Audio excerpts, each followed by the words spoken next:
first aircraft is an F-18 at the 90. Stand clear to port catwalk and fire line. Stand by to recover aircraft. This is a drill.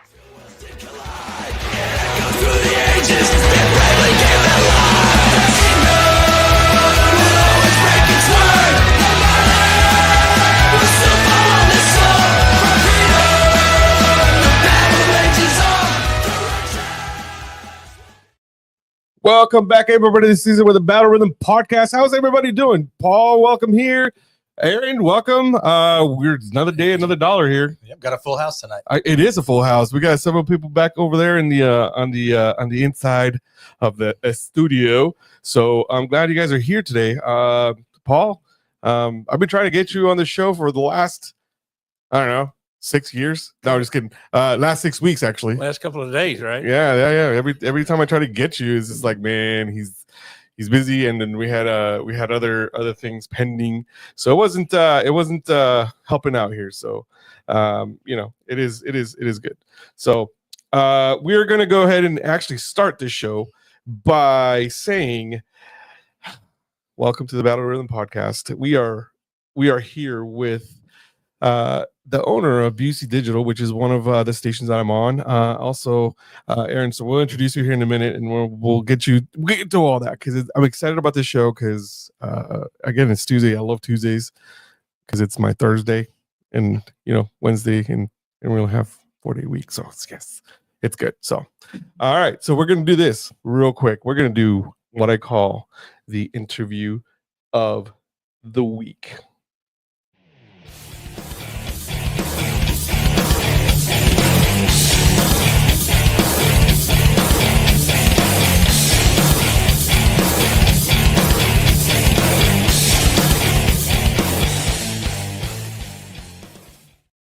All right, we're back. So, Aaron, let's start with you. All right. So, Aaron has been gracious enough to actually allow the Battle Rhythm Podcast to be on U.S.A Digital Media, and I'm just excited because it's a local station, and we just we're trying to get everything here in the local area, put it out. So whatever I could do to help out, and obviously this is great. So, Aaron, why don't you tell us a little bit about you, where you were from? How long you've been here? Well, all right. I wasn't ready for a biographical show, but yeah, 2 seconds. So we'll cut it into current affairs type stuff, right? So, been in Sherman for 20 out of the last 25 years. So we've been here a while, and I'm currently I'm the executive director of a nonprofit organization that's been established in the area for about 60 years. Of course, on a couple other boards for nonprofits with the city of Sherman. So ingrained in a lot of stuff. And U.S.A Digital was actually a product of, hey, we want to get some kind of streaming platform and some kind of advertising platform for some of these nonprofit groups. But before I say, I'll do this for you, I got to figure out if I can really do it. Yeah. And so it was kind of born out of a testing ground of seeing if I could do it for the organizations that I work with. And so we got it up and running. And so we're going to use it for offering advertising for nonprofits, kind of a place to put events, put up a secondary stream on. So we have a main stream. It's got top 40. It's got country music in the morning, current and some classic, and a little bit of wide ranging. So it's kind of appeals to everybody, and then play it in the store if you got a business. But we have a second stream on there that is set up just to do live events. And so we can go out, if you're having a grand opening, we'll go out and do a live broadcast, and you can have your sponsors and advertisers. And if it's a nonprofit organization that's having an event, I really want to be able to go to some of the big annual events, Habitat for Humanity, Casa, Chocolate Indulgence, whatever it is. There's some staple ones in the area, and be able to just broadcast live from their events. That gives them another outlet of sponsorship they can sell. It gives them more exposure. It gives them an online capability of taking in donations for people that couldn't be there in person. Right. And then it also gives you an archive copy of it if we want to replay it later, and just have some archival materials and use that going forward. Anyway, so that's kind of the plan. And so excited to have Battle Rhythm Podcast on there. It's it goes along real nice with what we're doing. I participate with the Tech Soma Heroes program. That's how I met Caesar. And so, whether, I own it, so we can bend the rules, right? It doesn't have to be a nonprofit. I don't know if Texoma Heroes has ever gotten that status or not, but it can be veteran positive, veteran promotion, veteran awareness and outreach. And so we can use that platform to put whatever message and invite out that we want to. Yeah. And the reason being is because you yourself are a veteran. So a lot of people don't know that. Maybe I didn't just put your business out there, but everything. I thank you because, not everybody does, answer the call to that.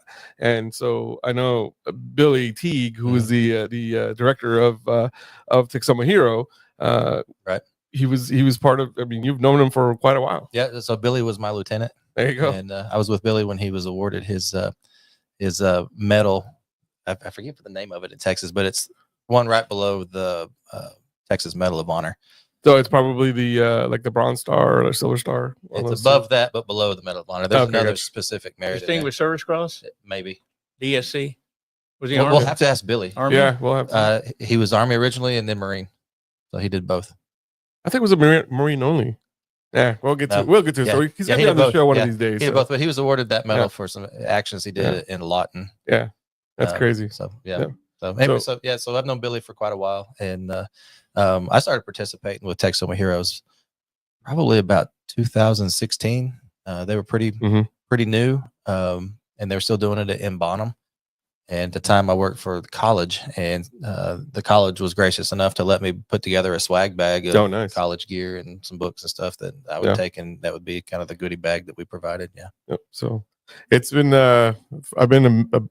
was awarded that, or I was, I guess I could say awarded, in March 23. That's when I was selected or nominated. And the crazy thing about it is that I nominated my wife as well. I was like, hey, Billy, well, I'm not going to do it without her. And he's like, oh yeah, she's a veteran too. I said, yes, she is. So she's going to come on this and as well. He's like, oh, we'll just do 2 for 1. I was like, sweet. So it was a twofer. And she had no idea that it was going to happen. I reached out to her old commander and I was like, hey, this is what's happening. I would love for you to be here. He's like, dude, I'm going to be out in the country. I can't be here. But he wrote this letter and I read it to her, and she's just like, she could not contain. She's like, I don't ever get things like that. She's like, hey, because she doesn't like the accolades or anything like that. Yeah. So to see her kind of break down and just be thankful for that, it was cool. And this is probably one of the best programs that I've been a part of, and the fact that they're able to recognize a lot of people. And if you ever hear Billy's story, he tells the story all the time because his dad was a Vietnam vet as well. So he tells it like, he's like this little boy walking down on the love field, with his daddy, and it was just talking about him. It's crazy. So a good story. I'm gonna have Billy. I've had him on before when I was with the different station, but I'll have him on here soon so you can come and tell the story because it's pretty cool, and we can highlight that organization. So yeah, Billy's done so much work with that, and that program was actually born out of Billy presenting flags to I don't know if they were all in pretty close to the end, if they were in hospice or hospice care type situation, but he made sure they were presented with a flag in case they didn't have that experience of being welcomed home when they came back from service. And so that was kind of where he started that program, and it morphed into the Texoma Heroes. It did. So pretty cool. They celebrated the 10-year anniversary in December. Yeah. And they recognized 144 ish veterans and or volunteers that have helped support veterans, honorary Texoma Heroes as well. So like it doesn't have to necessarily be a veteran, but there've been other people that actually been nominated and elected, and it was just it's a cool thing because not everybody gets to like I said, get nominated for that, and to have that in the community, I mean, just makes it that that much great, and to have a like a Hall of Fame or whatever want to call it, which is cool. So, but let me introduce Paul Reed. I met Paul at the VFW steak night. We have a steak night once a month, and he was actually there talking to one of his friends that actually was in the same unit with him, Doug Brown. And I've known Doug for the last 4 years, 3 years, 4 years. And he's like, Caesar, let me introduce you to Paul. And then all of a sudden, Paul and I just kind of hit it off. And he's all, without me saying anything, he's like, hold on a minute, I got something for you. I was like, Okay, I don't understand where you're going with this, but he's all, I'll be back. So he went out to his car, came back, and he's like, here, I'm gonna give you this.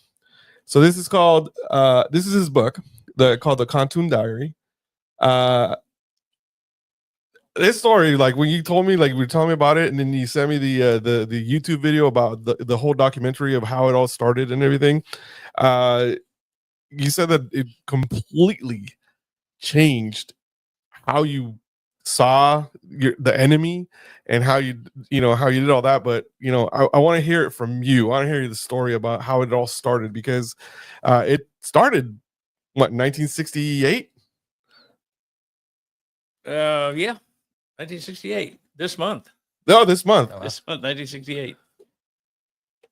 How did what even came to your mind when it wasn't even a book, wasn't even in mind, right? Like, how did it all start? Let me give you a little background. Yeah, please.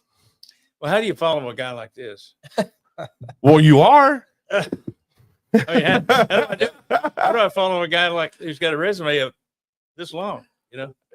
Doc, How do I follow something like that? no, it's first of all, Aaron is just a regular dude, just like you and I, and I love Aaron because he's always upfront and everything. So the way you follow it is, I mean, these books.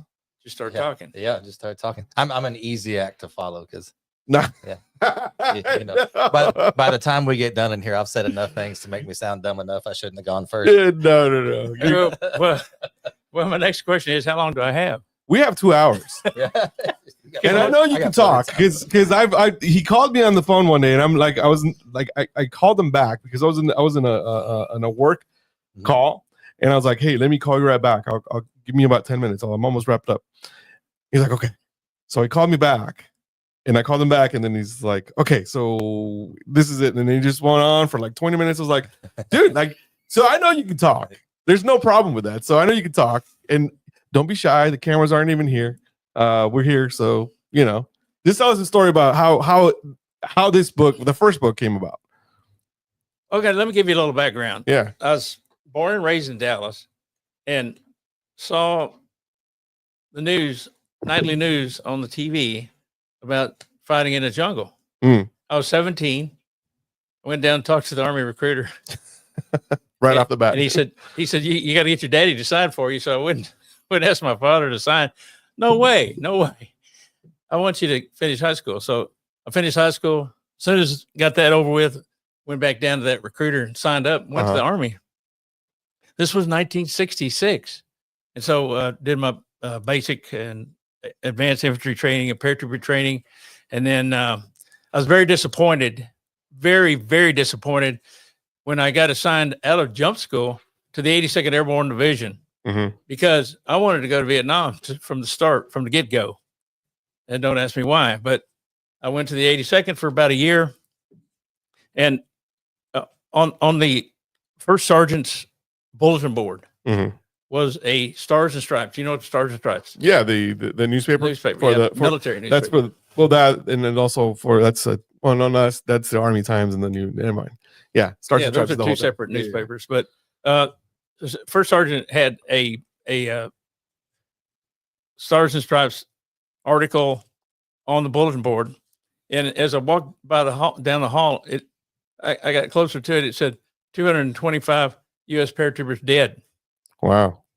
And I just read that whole article, and then my platoon sergeant E6 Sergeant Kovalenko come walking up, and I said to him, Sarge, I got to go. He said, you got to go where? I said, I got to go there. This was the 24th of November, 1967. And I said, I got to go there. He said, wait a minute, son. Like a father would talk to his son. He said, do you understand they're dying over there? I said, of course I understand they're dying over there. That's why I got to go. I got to go do my share. I got to go do my part. I got to fight for the country. He said, well, you turn in a DD 1049. That's a PSC, permanent change of duty station. And I did that, and the first one came back denied. And I was very upset over that. Commanding officer wouldn't let me go. Yeah. So he says, wait 30 days, turn it in again. So I did that in December of 67. That time they took me. Wow. And I wound up in Vietnam in 1968, just in time for Tet. Tet had just happened. And with the very unit that I was reading about in November of 67. I was infantry, Mhm. and I spent the better part of 10 months in the jungle. It wasn't work 8 hours, hit the time clock, and go back to the barracks. Oh, the entire time we were in the jungle. We stayed 24/7 in the Wow. jungle. For Slept 10 on the ground. months? 10 months, at Wow. least 10 months.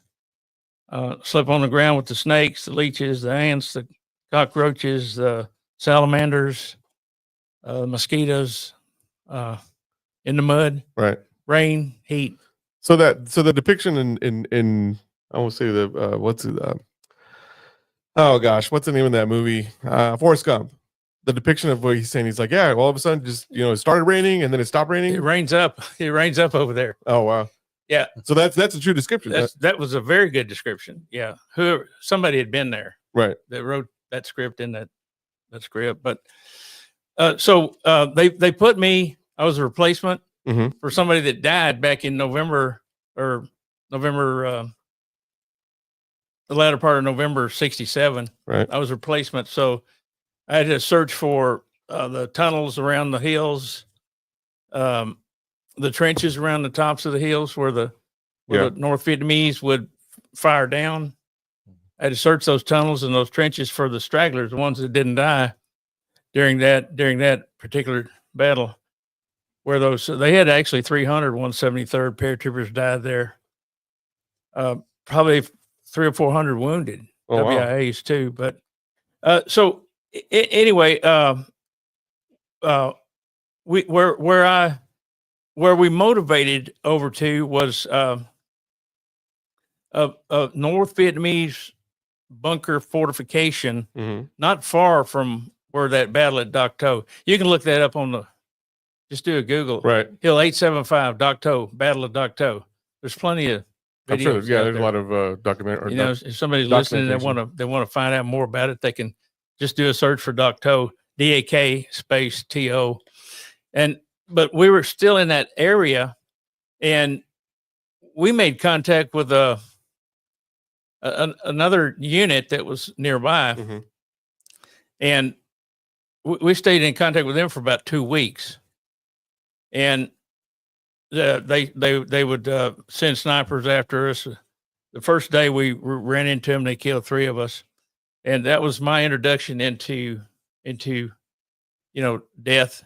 You were 19 at that point? 19. I was 19. Mhm. That was my first introduction into death and dying and seeing other people die, and realizing that I really, my platoon sergeant wasn't lying. You could get killed there. Right.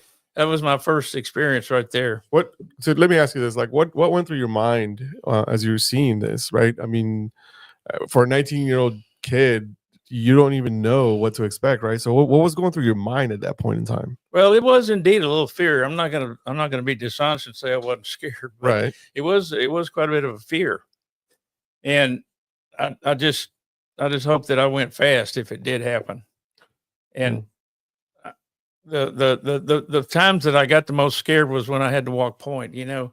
That's the very first guy that usually gets it. Not always, but usually. Mhm. But fear, it was fear. What got you through it?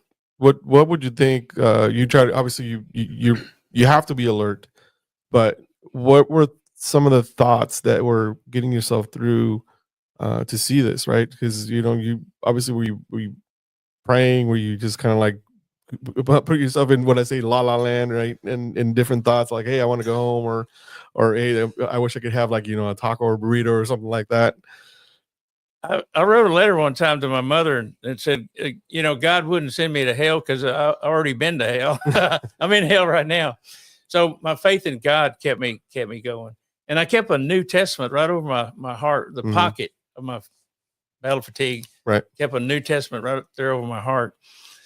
And it was just faith in God that kept me aware. Did you ever kind of get numb to that fear after a while and just become autonomous and going through it almost like muscle Yeah, memory? that was kind of a newbie there. You know, I was Mhm. fearful, but yeah, I got used to it. And well, if I die, I die. Yeah. I've got some buddies that when I was in law enforcement, we were Mhm. on night shift, and I'm always amazed at how many veterans we have all around us every day that nobody knows, Right. that have done really incredible things. Things that you read about in history books or see on the news, and you have no idea that somebody Yeah. in your local community was part of that. And one of my good friends was telling me about he was a door kicker in Iraq, and I thought to myself, my God, I'd be scared to death I don't know how you would adjust to that, but that's what he said is you just kind of, it's just you going through the motions every day. It's just your job, and I guess the reality of what you're doing numbs down after a while, and you just go kick doors every day. After a while, you get used to it. You get hardened to it.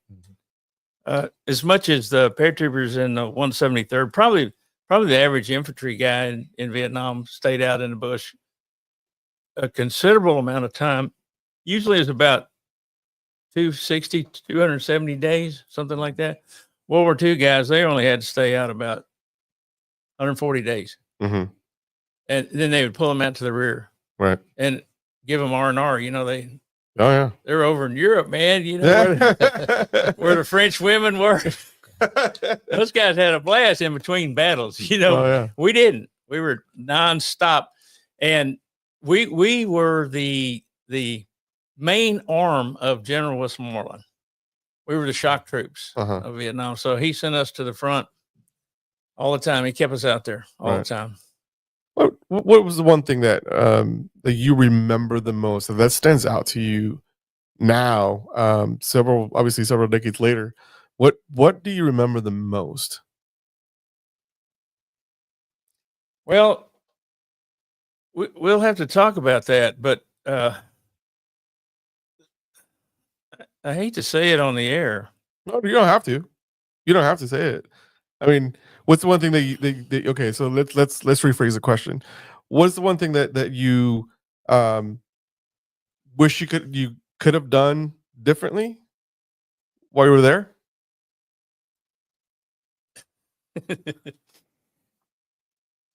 You know, I don't know. I don't know if I would have done anything differently. Mhm. I was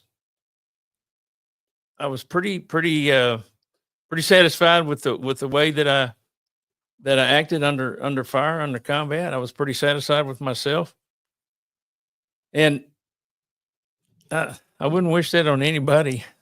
Right. Being out in the, everything you have is on your back. Correct. You got a rifle in one hand, a shovel in the other hand, a steel pot on your head, and probably about 75 pounds on your back. And you have to dig holes every night to live in, Right. to survive.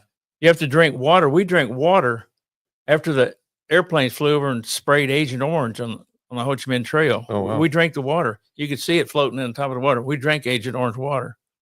Sometimes we went for hours and hours and hours without water because we were so close to some unit. We didn't want them knowing the helicopters coming in where we were at. And I thought we were going to die of thirst a couple of times. But and we had the food. We had like about 5 days worth of food on our back, and probably I carried it like 2 gallons of water, 16 pounds, 8 pounds per gallon. Carried about 5 days worth of sea rations, and these sea rats were dated 1944. Oh, wow. Oh, wow. So we were eating rotten food, and they had to, before they canned that stuff, they had to heat it up about 500 degrees Fahrenheit before they put it in the can, so it would kill all the enzymes. Right. So otherwise, they would put it on a shelf. It'd keep growing the enzymes. It'd have botulism. It'd blow up on. So they had to. There was zero frequency for that food we were eating. It was just, and the water we were drinking was terrible. The water, no filtration. The water would. Right. And from the streams we were drinking, we could see bubbles coming up, methane gas. Oh, wow. And I mean, it was, you couldn't see 10 feet in front of you. Wow. You couldn't see the guy 10 feet in front of you. Mhm. The foliage was so thick and the trees were so tall. in some of this Central Highlands part of Vietnam. Right. So let's get back to where we were at with the book. So this book came about what 25 years later after all this happened. Well, first of all, the diary, right? So where did the diary come from? I was getting to that Okay. before you Interrupted you? interrupted. Okay, so go back with me just a second. All right, let's go. Okay, I talked about Docto, and we were in the same AO, that's area of operations, as the Docto battle. It was only probably half a mile, maybe a mile away Mhm. when we made contact with this other North Vietnamese unit. They killed 3 of us, 4 of us actually. We pulled back, and we fought them off and on for 2 weeks. Mm. Somewhere, I mean, a couple of my buddies pulled some night operations and penetrated their bunker position, but that wasn't me. I didn't have enough fortitude to do that. But we were about 600 meters away from them, and we kind of prepped them. I was 81 millimeter mortar, Mhm. and I fired a few rounds into their camp. They were under about 100-foot tall mahogany trees. Oh wow. And the artillery, when it came in, it comes sideways. And what it would do is knock the tops off the trees.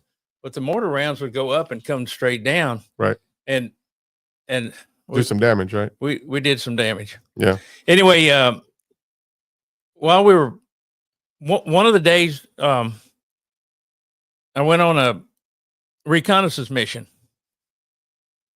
About 8 or 9 of us. Mhm. And we were told to find a better way up the hill than a frontal attack. In other words, we wanted to hit them from the side or from the back where they weren't expecting us. And so we were on this recon mission about 400, 500 meters away. We stumbled across their secret base camp. Oh wow. That's what I said. Oh, wow. When I set foot in that, you had to pull the leaves back so you could Right. see, but there were stair steps in there. Stair steps. And this base camp was probably, I'm guessing, about 1,000 square feet in space. Uh-huh. And I looked in there. We had to kill the lone sentry. The rest of them were on the top of the hill fighting us. We had to kill that lone sentry, and we had access to that base camp. Well, in there they had a cooking area, cooking stove. They had a hospital area where they had bloodied gauze, so we knew they were getting in our crosshairs. They had an area of ammo storage. And then they had backpacks. Mm-hmm. Then they had a mountain, a cold water, freshwater stream coming out of the mountains, going right through the middle of that camp. Oh wow. They could wash their clothes. They had plenty of water to drink. Yeah. And the thing that blew my mind was they had hammocks between the trees. I mean, hammocks. I mean, I got to sleep on the ground. These guys are sleeping in. These guys are like on vacation. Yeah. And then what really blew my mind was I looked to one side. It was actually between 2 mountains. Oh wow. And I looked to one side of this one mountain, and I'm guessing that the elevation was probably 60 feet up to the surface of the ground. Uh-huh. There were stair steps all the way up. Stair steps? What are these guys doing with stair steps? Well, if you got off the stair steps, there was a bunch of fallen leaves, If you had to scramble to get away, Uh-huh. you wouldn't get away. You just keep pulling leaves. Mhm. So they had stair steps. These guys weren't dumb.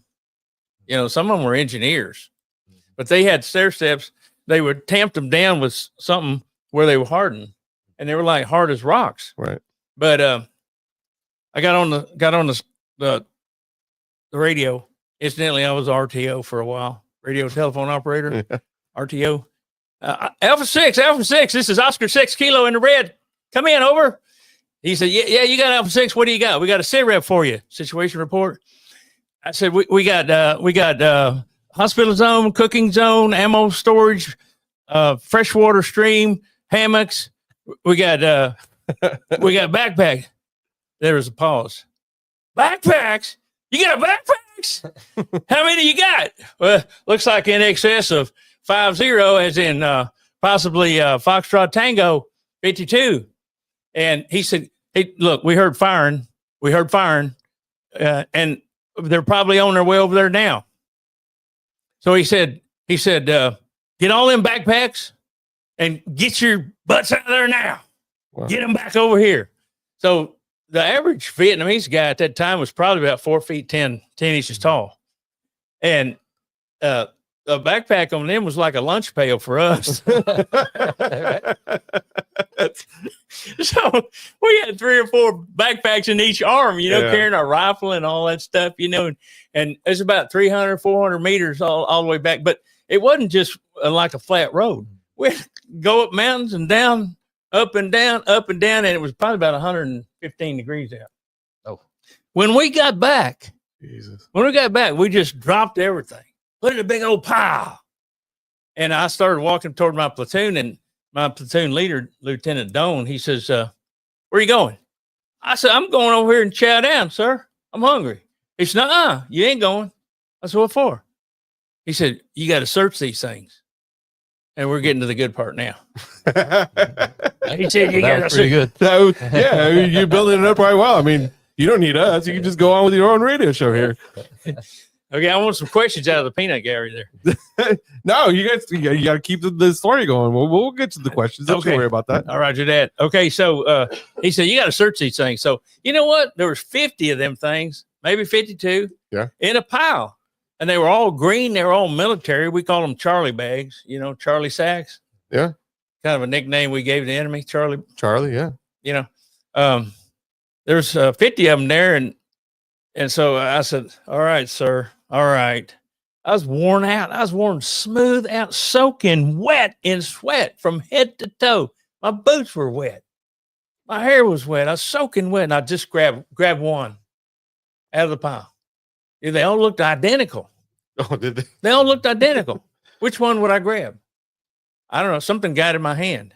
Mm-hmm. Something got in my hand. I grabbed one, threw it on the ground, got on my hands and knees. And they didn't have buckles like we did. They had little straps that wrapped around some buttons.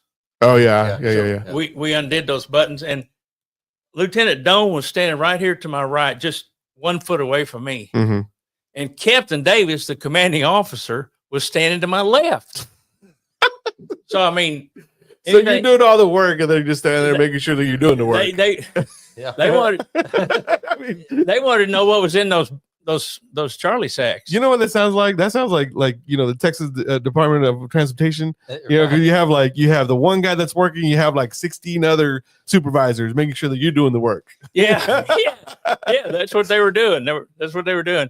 Anyway, I opened the flap of that thing, and lo and behold, man, I thought I could see those things on my wall at home. Mm-hmm. I hit pay dirt, man.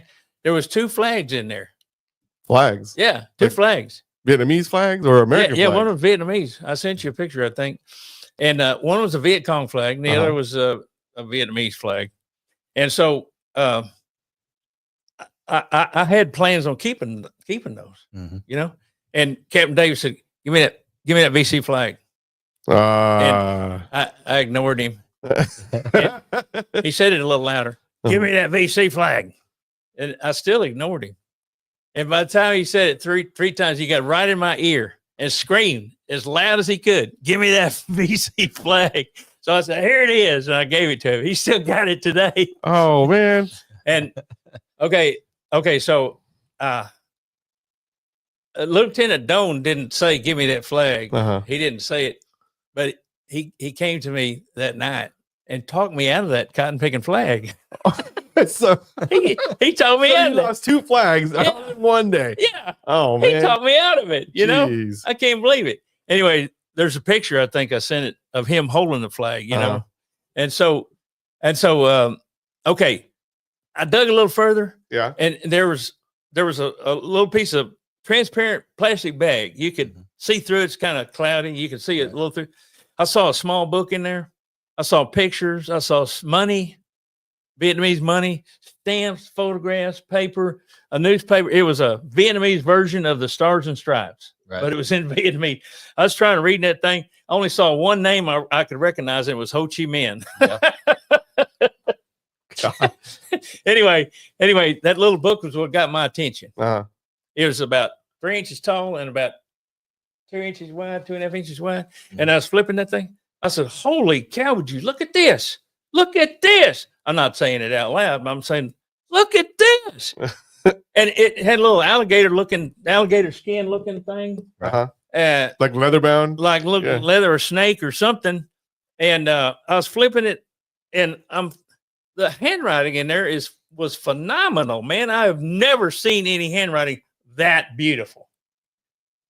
But it was in Vietnamese, man. I couldn't read it, but I could recognize some art in that handwriting. You know, handwriting is not handwriting; it's brain writing.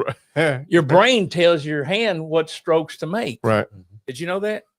Oh, never thought about yes, it. no. I mean, now I have to think about it. Like, why? Now I got to go back to biology about this thing. But I'd never Is this seen the handwriting you're talking That's about. it. That's it. Let's show it to the camera. Yeah. I'd never seen any handwriting that beautiful, and it was beautiful blue ink on white paper. Mm-hmm. There's a little dirt on the outside of the diary, but the pages were beautiful and white and everything. And I'm flipping those pages, and I'm wondering if this little thing could talk, what in the world would it say? Right. What would it say? I'm real curious about that. And then something came in my head, says, "Okay, this is the prize, not them flags. This is the prize." So I gathered everything up, and I went and put it in my backpack. Oh yeah, you got smart because they didn't see it because they're small. And about an hour later, Lieutenant Doan came to our platoon, and he says, "All right, guys, I got to have everything y'all took out of them backpacks." And some wise guy said, "Why? You don't never never question officer." But he answered him, He answered him. He said, "Because S2 was our intelligence part of the brigade." He said, "S2 needs it. They need to know what unit this is, where they came from, what their mission is, and how many there are." So everybody said, "Oh, okay." So they gave them everything they had. Pictures of Ho Chi Minh, pistols, grenades, everything. Gave it. And he had his hands full. Uh-huh. And he walked about 10 feet and turned around. He looked straight at me because he was standing right beside me. And he knew good and well that I had something. Yeah. And I just shrugged my shoulders. I went like that. And so he turned around and walked off. And that night I said, "How am I going to get, there's not a post office around here. How am I going to get it out of the country? I want this stuff, And I didn't know if I was going to live the next day or get killed that night, or I didn't know. Right. You never knew from second to second. Your life was on the line every 60 seconds of every minute. You never knew. Right. So I wanted this stuff as a keepsake and my parents to have it. Right. So I said, "Okay, I'm going to make a box." I got a C-ration carton and I cut it up and made it like a FedEx box. And I put everything in there that I had and folded the leaves over, turned it over and addressed it to my parents in Dallas and put my return address on there. And I'm wondering how am I going to get this box out of here? This is the jungle, And so the next morning, a helicopter come in, kicking off water. They were hovering 4 feet off the ground. Oh wow. And those door gunners and crew chiefs, they're just shoving that water off because they didn't want to hang around very long. Right. And I said, "That's it. I got that box," and I'd made a mad dash toward that chopper, which is about 100 meters away. And by the time I got about halfway, the chopper started taking off. That crew chief, he must have seen me coming because the bird came back down to about 3 or 4 feet, and he waved at me, come on. So I kept going. And when I got within about 3 feet of that door gun, that crew chief, he reached out and he grabbed that box. And it costs money to mail boxes from Vietnam. You could mail a letter for free. All you had to do was write free where the stamp went, and they'd mail a letter. But it costs money to mail a box. And I didn't have any money. They didn't pay us anything. Right. Couldn't cash your check in the jungle. I couldn't catch. There wasn't a bank around, or there wasn't a 7-Eleven around, or ATM or anything, Yeah. And so the guy read my lips. I shrugged my shoulders and said, "I don't have any money." And I read his lips. He said, "Don't worry, I'll take care of it." Off they went. And 10 days later, I got a letter from my mother said, we got a box in the mail. What are we supposed to do with it? I said, just keep it for me. Just keep it for me till I get home. That's great. I mean, the journey that this thing has been through, obviously, and then we're gonna get to the point of it, right? But that's the ingenuity of you saying, like, I don't know what the hell you're talking about. I got nothing. You know what? Okay, I got a follow-up question to that. Obviously, you know this is now a famous story, and you said Lieutenant Doan. Obviously, he knows that you had this thing. What did he say afterwards? He didn't say too much. He passed away about 3 or 4 years ago up in Springfield, Missouri. But he knew that I'd written this book and had that pictures of that diary in that book and everything.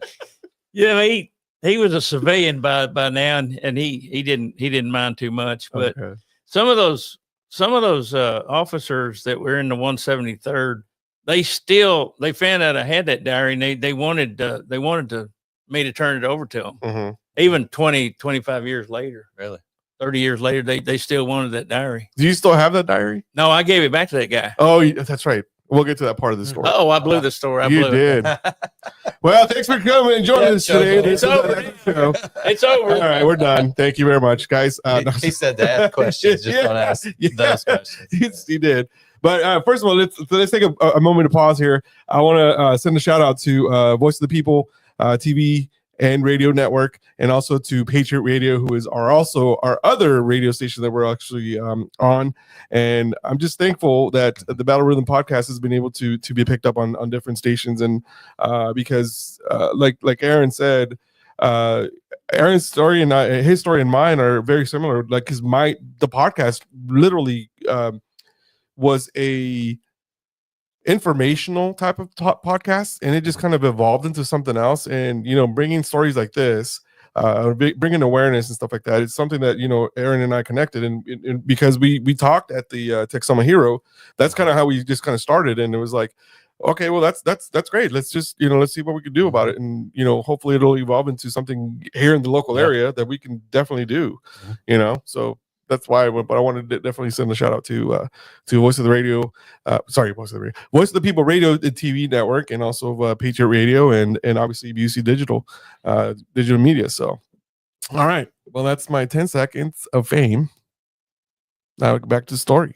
Okay, you want me to go on? Yeah, come on, man. It's dude, I'm like totally entertained. New to me. Yeah, I'm like simply. I should have brought popcorn because I'm not even talking at this point. We haven't got to the best part yet. No. So we left off. Your parents got it in the mail. Yeah, your parents got it in the mail. Parents got it in the mail. What do I do with it? I said, I wrote them back, said, just keep it. And so I went ahead and did my rest of my tour. And fortunately, unbelievably, I lived. How long? So altogether, how long were you there? 12 months. 12 months. 12 months. Almost to the day? Yeah. Oh, shit. Yeah. 12 Okay. months. And the first 6 months was so difficult. I didn't think I was going to live at all, really. And so I told my parents, if you want to see me alive, you better meet me in Hawaii for my R&R. So they came over to Hawaii and met me, and they gave me a little Super 8 movie camera to take movies with. So I got a few movies, but nothing bad. I wouldn't give them nothing bad. Anyway, I came home. All my fingers, my hands, my toes, my legs, unbelievably. But I brought the war home with me. Right. And for the longest time, but you guys guys' generation really didn't know anything about PTSD. We didn't know anything about it. We didn't know where that was coming from. Mhm. We had no clue, not a clue. And so everybody said, my friends and parents said, okay, it's over for you. Go to work. So I was in the feed business in Fort Worth for about a year. Went through that divorce and lost the feed business. Then I started driving a truck, 18-wheeler, and hauled produce out of the Rio Grande Valley and Tampa, Florida, and Long Beach, California, and went into Canada every week. And man, didn't matter what the weather was. 60. I've been in 70 below zero weather, and I've had three bad wrecks in trucks. So everybody wrecks. All trucks wreck. I know there's going to be somebody say, no, I didn't wreck, but your time's coming. It's Yeah. not if, it's when, right? You okay? Yeah, getting a horse. Oh, yeah. That'll happen every once in a while. Hey, you can stand up a little bit. Yeah. Yeah. There we go. It's There like you one go. of those Thank you. work Yeah, desks, seriously. raise up. Yeah. That Yeah. works. Thank you, Aaron. Thank you, Yeah, sir. yeah. So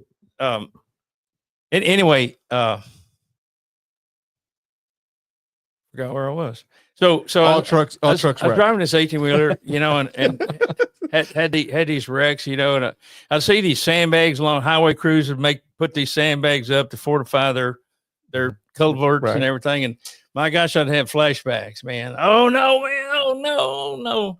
In Vietnam again, and Yeah. and anyway, I was suffering from PTSD, post-traumatic stress Right. disorder. I like to call it an order, PTSO, because it's like a Trojan in a computer. It gets in you and it kind of controls your thinking. Mm-hmm. And PTSD in itself is not really bad, but it's neither suicidal nor homicidal, generally speaking. But it causes us to make bad decisions and make bad choices. And some of those bad decisions and bad choices can get you killed. Mm-hmm. And so we didn't, back in the early 1970s, after I'd gotten out of the military, we didn't know what PTSD was. The VA did, but they acted like, oh, we don't know what it is that's bothering you. Well, they didn't recognize Agent Orange for almost 30 years. Yeah, and the burn pits over in Kuwait Yep. and Iraq. They didn't. Oh, we don't know what that's Or called. even the blue water Navy. Blue Water Navy guys. Yep. Yeah. Oh, we don't know what's going on. Maybe they didn't. I don't know. But they tried. Right. They've been a big benefit to me. And so I wound up homeless after all those years of trucking. Really. I lost a beautiful house. And then you didn't know that it was just happening. You just, I didn't all know of a why. sudden, one I didn't day? know why it was happening, but I was going through my second divorce, and I lost my house, my land, at a beautiful spot of land over in Parker County. My cars, my job, my family, even any hope of getting a job. uh-huh. And when you take away a man's ability to earn a living, that guy's at the bottom of the ocean under whale poo-poo, which is Wow. really, really, really low. If it ever was a time for suicide, that was it. Wow. Okay. But my dad found me under an underpass in Parker County. Uh-huh. And he says, me and mom have been talking about it. We want to give you your old room as a kid until you get on your feet.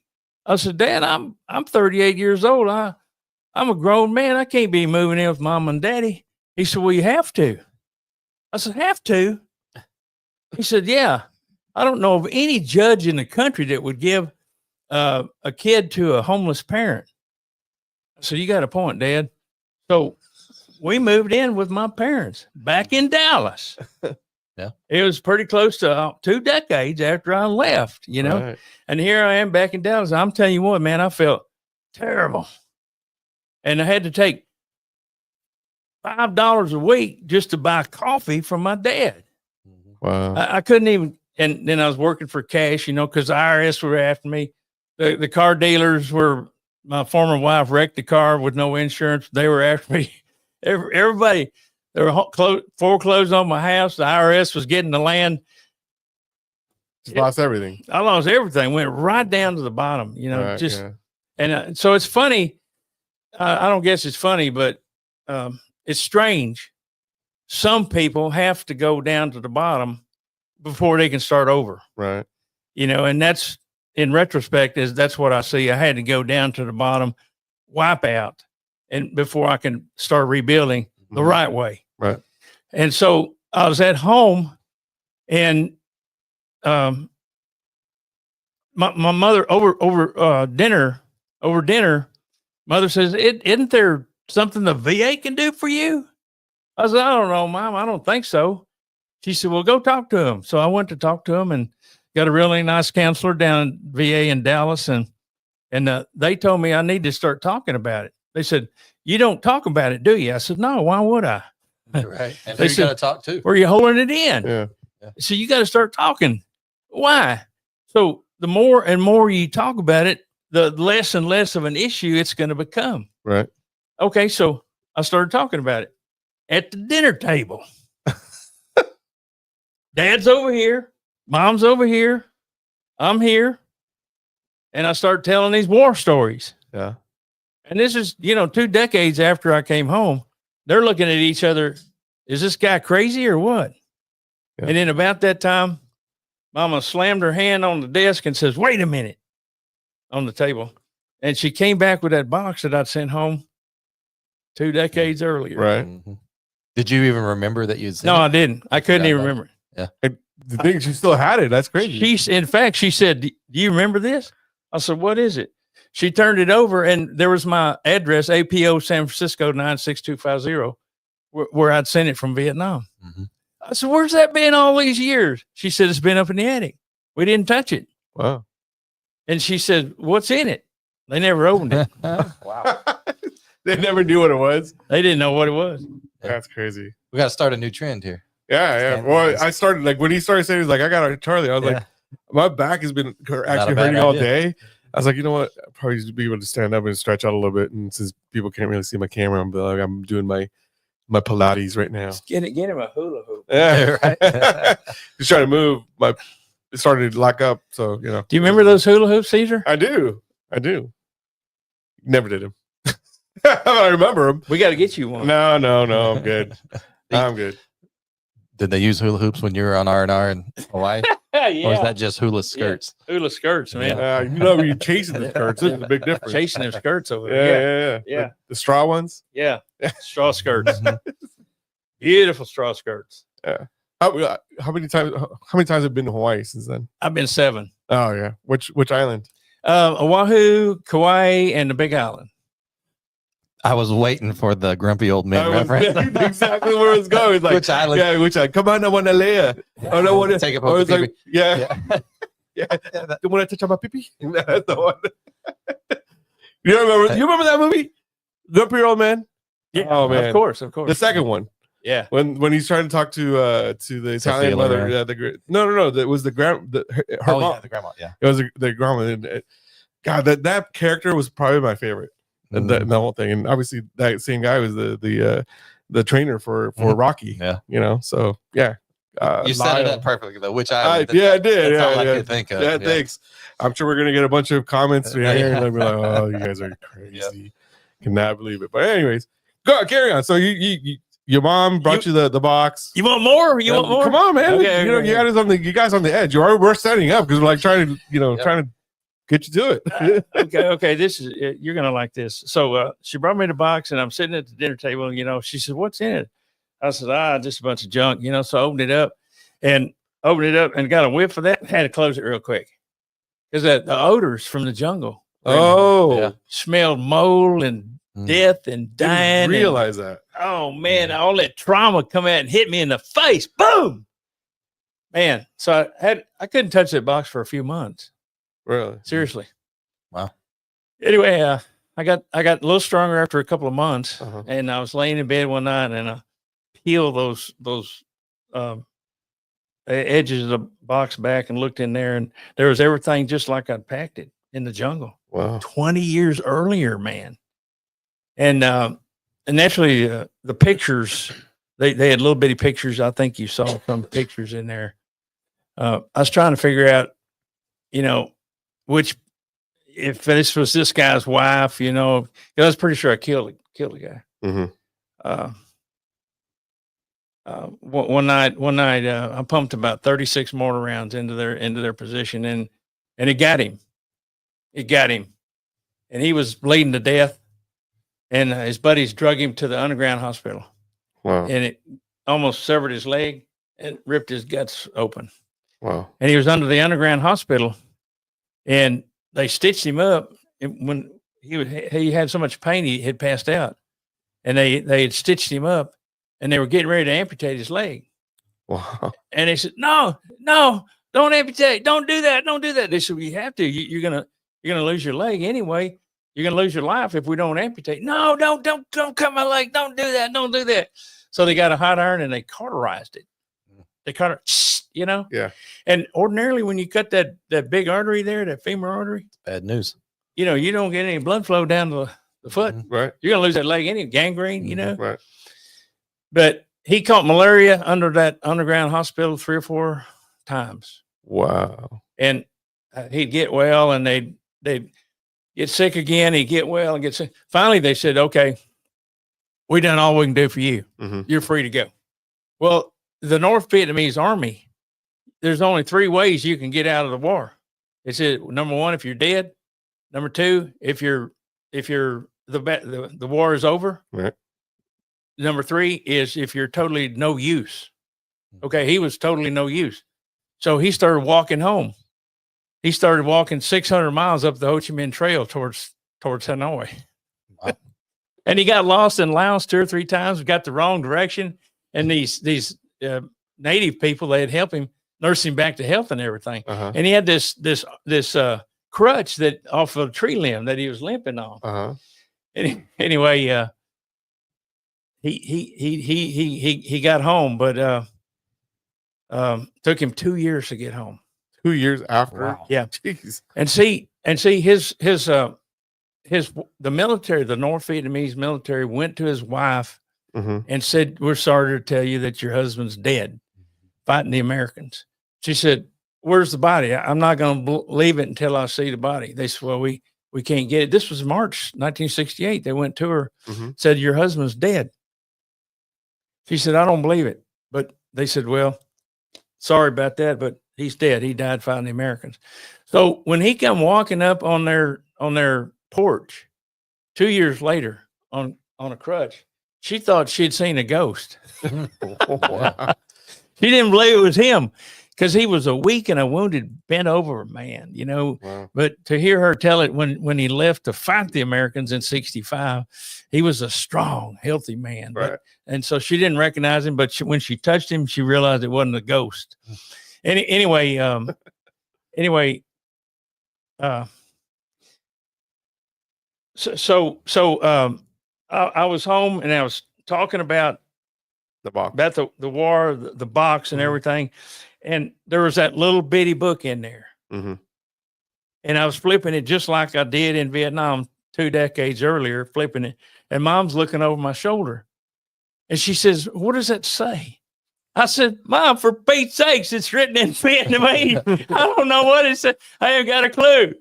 She says, "Well, if it was me, son, I'd get it translated. Maybe there's something in there that can help you change your life for the better. And then you can write a book about it." Yeah. That's the book right there. This is all Mom's That's idea. the book. It was all Mom's idea. Yeah. You know, so it was a struggle getting it translated, but finally I did. There was one guy, he was a Vietnamese, he fought for the South. And he did not like our allies, right? Yeah, our allies. He did not like the North.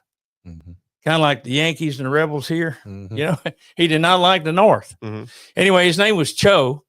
And a lady that I knew said she knew him and he probably would translate it for me. And it took me months it was like pulling teeth out of that guy, man. He didn't want to do it.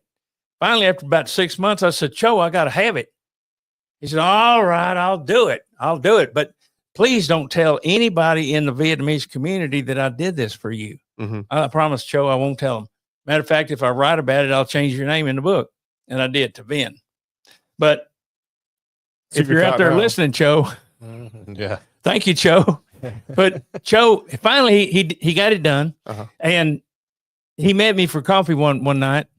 And he says he had it all typed up in English. Wow. In pages. And he says, "Before I give you this, I got to tell you something." What, Cho? He said, I got to tell you true. I got to tell you true. I said, "Oh, okay. Well, I got to tell you true." I said, okay. I got to tell you true. "What is it, Cho? Come on." He said, "Okay." He said, "I hate him like you hate him. I hate him like you hate him because he enemy. But he good guy. He good man." I said, "What? Are you kidding me? The guy killed 6 of my buddies. And you're telling me he's a good man? Come on. That ain't true. That ain't true." And I grabbed that translation and stormed out the door, vowing to never read it and to never talk to that man again. Mm-hmm. because he just wanted me to think Vietnamese people were good people. Mm-hmm. And I know a lot of them now, and they are good people. You know, it's strange what the mind can do to you. Mm-hmm. You know, we learn little things, pre-notions, and when we're kids being taught by our parents, you know, we have these beliefs about other people Mm-hmm. and different ethnicities and everything like that. But so I wasn't ever going to read that translation because I knew he was lying to me. You sure You- about that? You think he'd change the translation? Yeah. For a narrative? Yeah, I thought he changed it. Yeah. I thought he changed it to make Vietnamese people appear to be good people, even though the guy was from the north. Mhm. So anyway, I threw it on my desk, and a couple of months later, Uh-huh.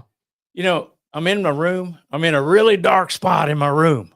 A really, really, really dark. There's dark clouds over me, and I can't see any way out of my misery. I never even considered suicide, but I can't see any way out. I don't have any money, no way of getting a job. I got an old beater for a car, you know, and I'm having to bum $5 a week for my dad just for money, just for coffee. I couldn't see any way out of it, you know? And so I started screaming toward heaven. Mm-hmm. I said, why have you done this to me? You did it. It's all your fault. You did it. Pointing toward heaven, you know, you done it. And I have never gotten an answer from heaven that quick in my life. Mm-hmm. But I got an answer. It said, well, I saw you on your hands and knees praying for peace. I said, what? He said, you're right where I want you. I said, oh my gosh.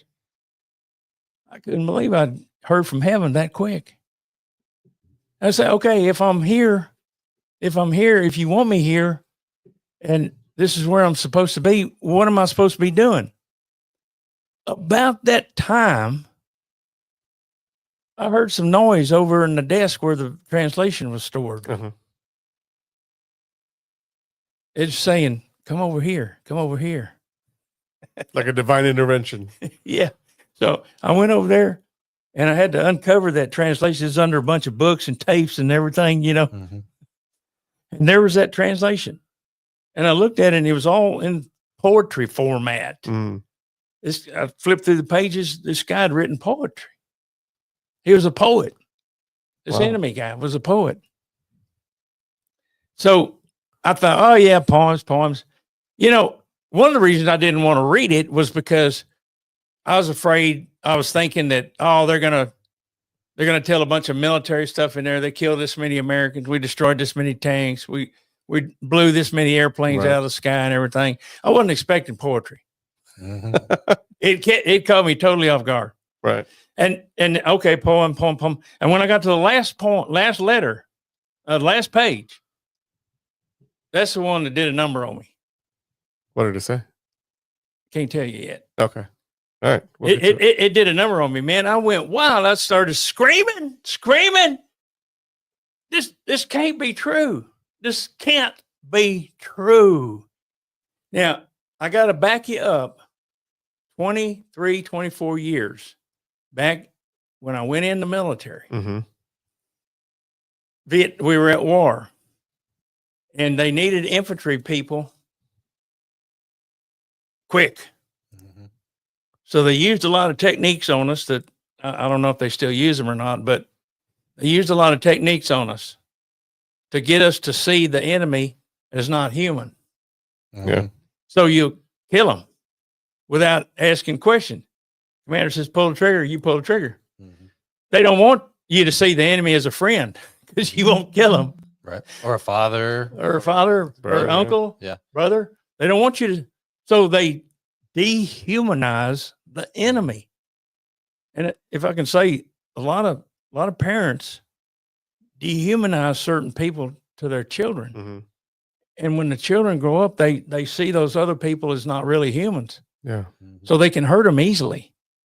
But the principle is the same here. They taught us to dehumanize the enemy. Mm-hmm.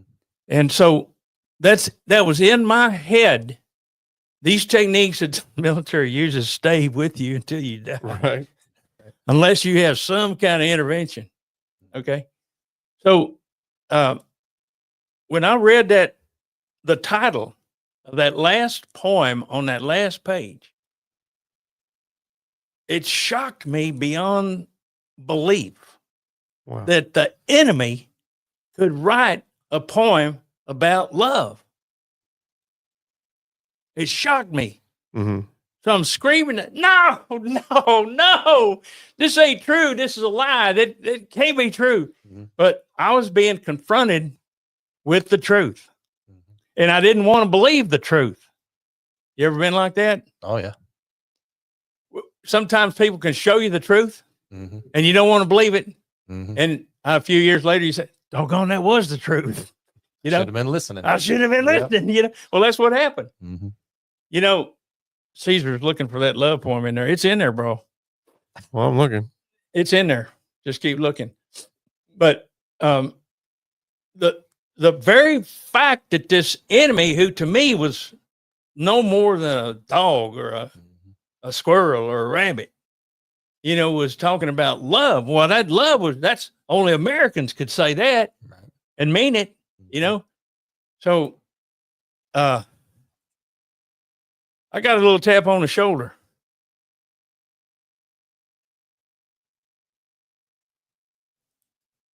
Yeah. I said, what? He said, you see that? Yeah, I see it. And all of a sudden, I felt a little surge come through my body. Kind of like the frequency of that word on that piece of paper on his translation jumped from that translation into my heart. And just when a couple of, I don't know what the latency would be. It's less than a second. But my heart was changed. Mm-hmm.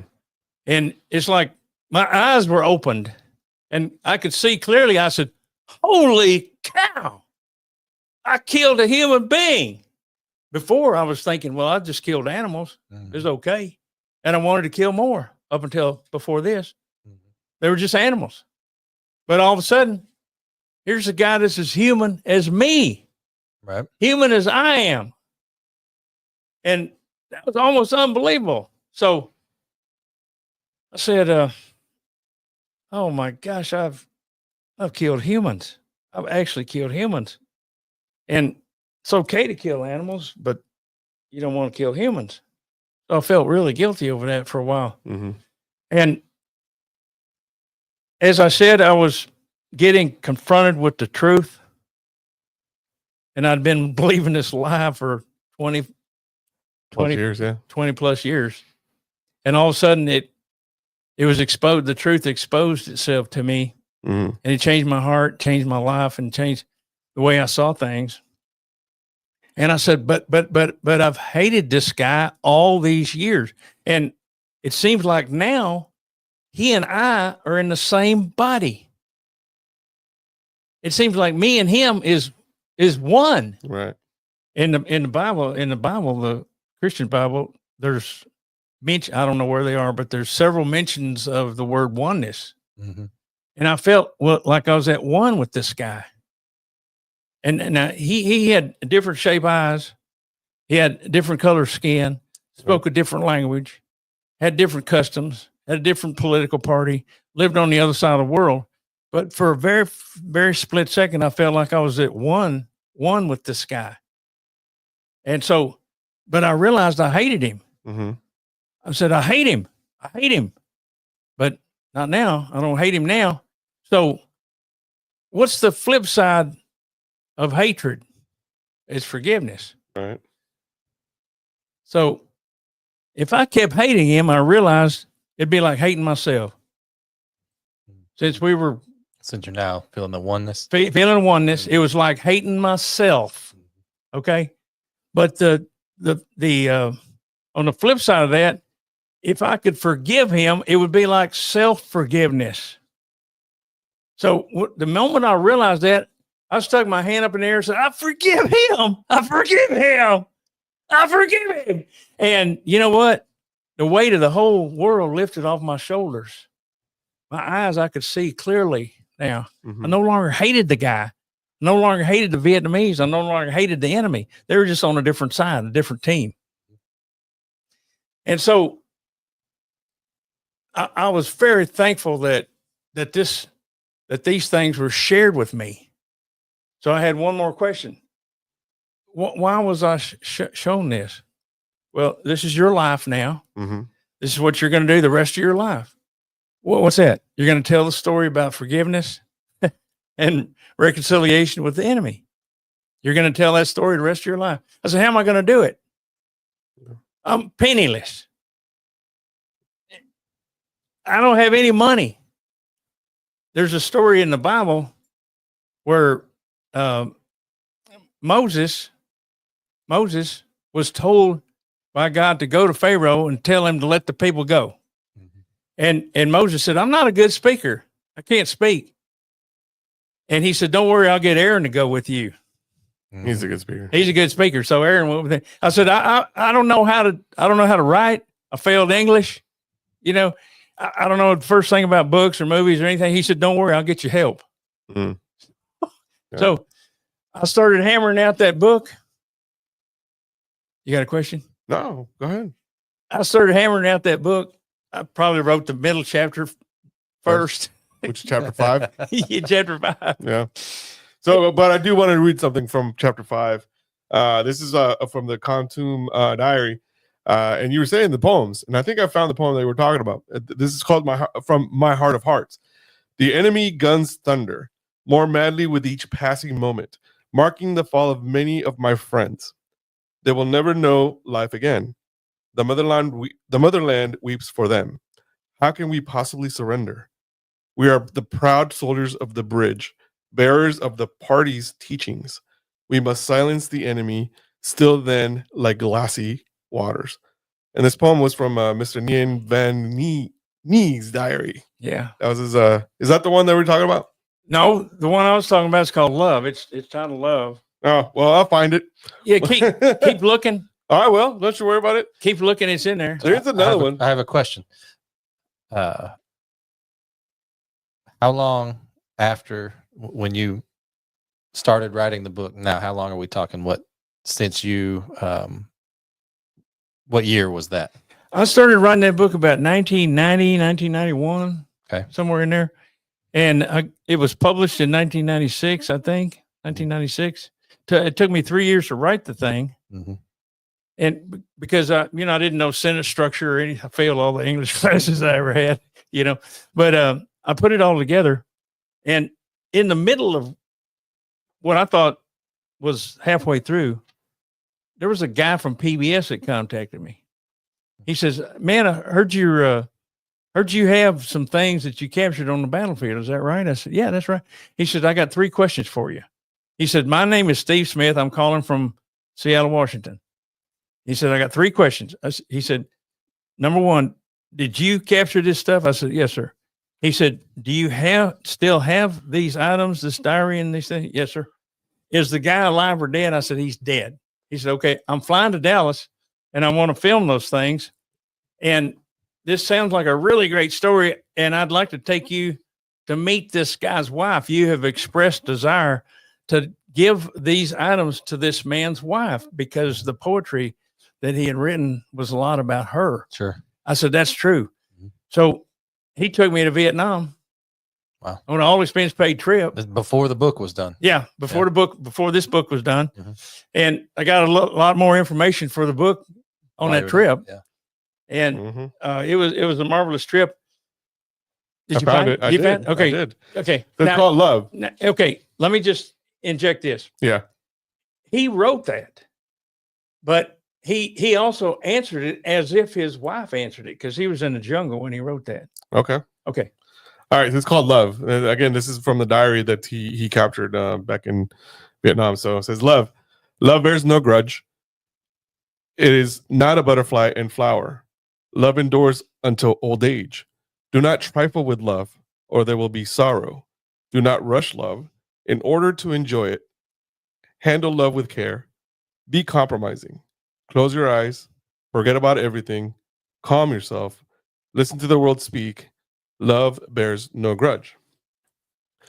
Love is not quaint flower arrangement. Don't put on airs. Act from the heart. The price of fleeting joy is eternal shame. But in saying so, do not be closed-minded. See yourself as adored by immortals, lest your age ungracefully. Finally, to decay with the fallen leaves, may you exalt love. Be forever faithful. Do not trifle with love. Show the way for the younger generation. Do not treat romantic love casually, lest it consume you. Handle love with care. That's dude, like this is coming from a Vietnamese guy. That doesn't sound like Battlefield. No, this is Battlefield love poems, I guess.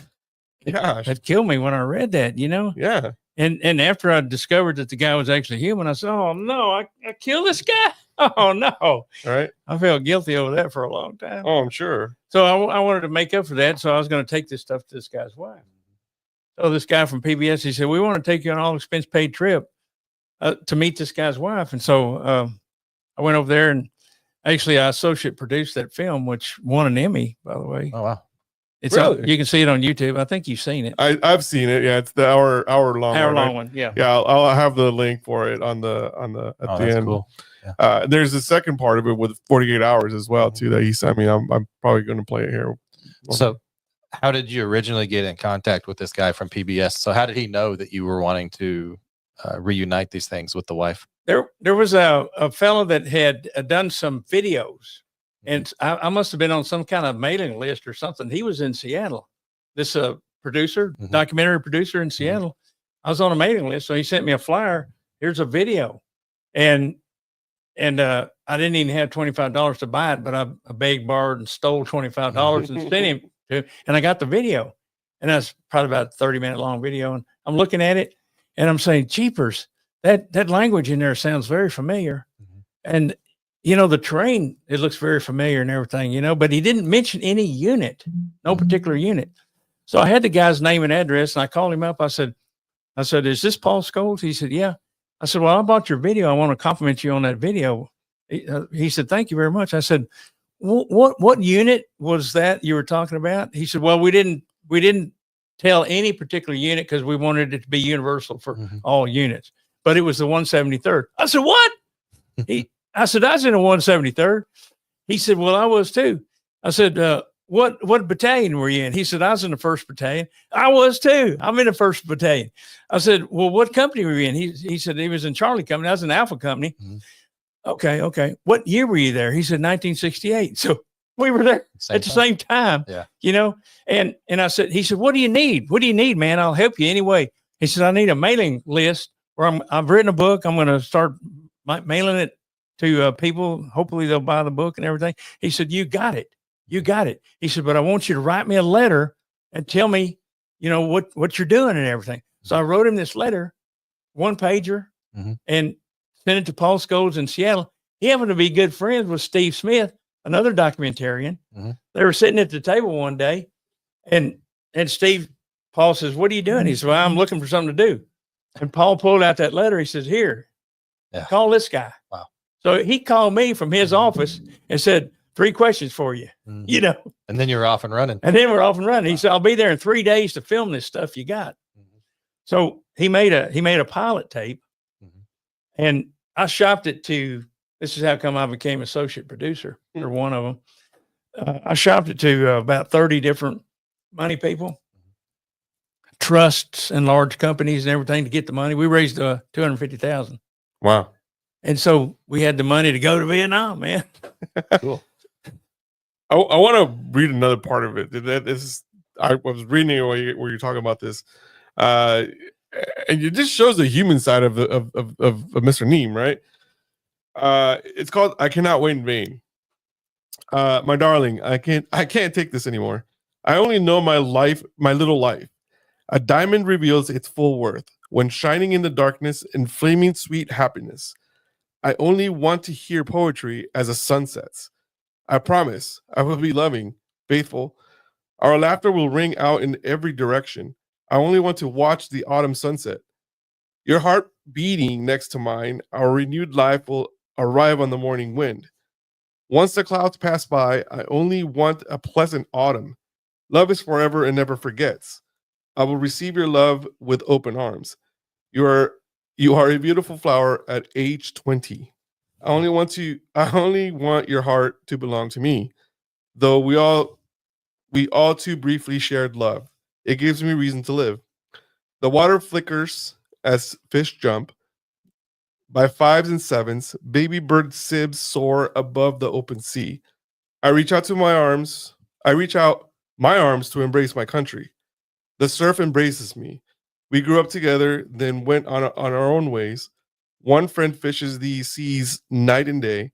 My memories are like raindrops to the ocean. Always, my love, I miss your rosy cheeks. Your boat has docked inside me forever. Do you remember the quiet evenings, the sunset reflecting on the water, the wind tossing your hair, the breaking waves laughing in time? Perhaps the water can measure time. Please keep track of our memories. We said goodbye. Now we are apart. The boat has taken my girl home. That evening, my heart writhed in pain. I love, I suffer. Her boat still parts the evening waters. Darling, forget me not. Be happy during your spring years. Be sad no longer, lest my heart irreparably break. Always remember our promises to be faithful and forever in love. Our love is truly wondrous. Our hair will turn gray together. Your smile, your lips blossom with hope for tomorrow. Today on the border, I take in the horizon, believing tomorrow will come. I gotta ask, did when you met with the wife, how often did he? So you found one diary. Did he have a collection of diaries that he had done, or was this it? That was pretty much it. But his wife knew that he was a poet. Uh-huh. They lost everything in a not a hurricane, but a So not Monsoon. monsoon. yeah. They lost everything, his pictures and his poetry and everything.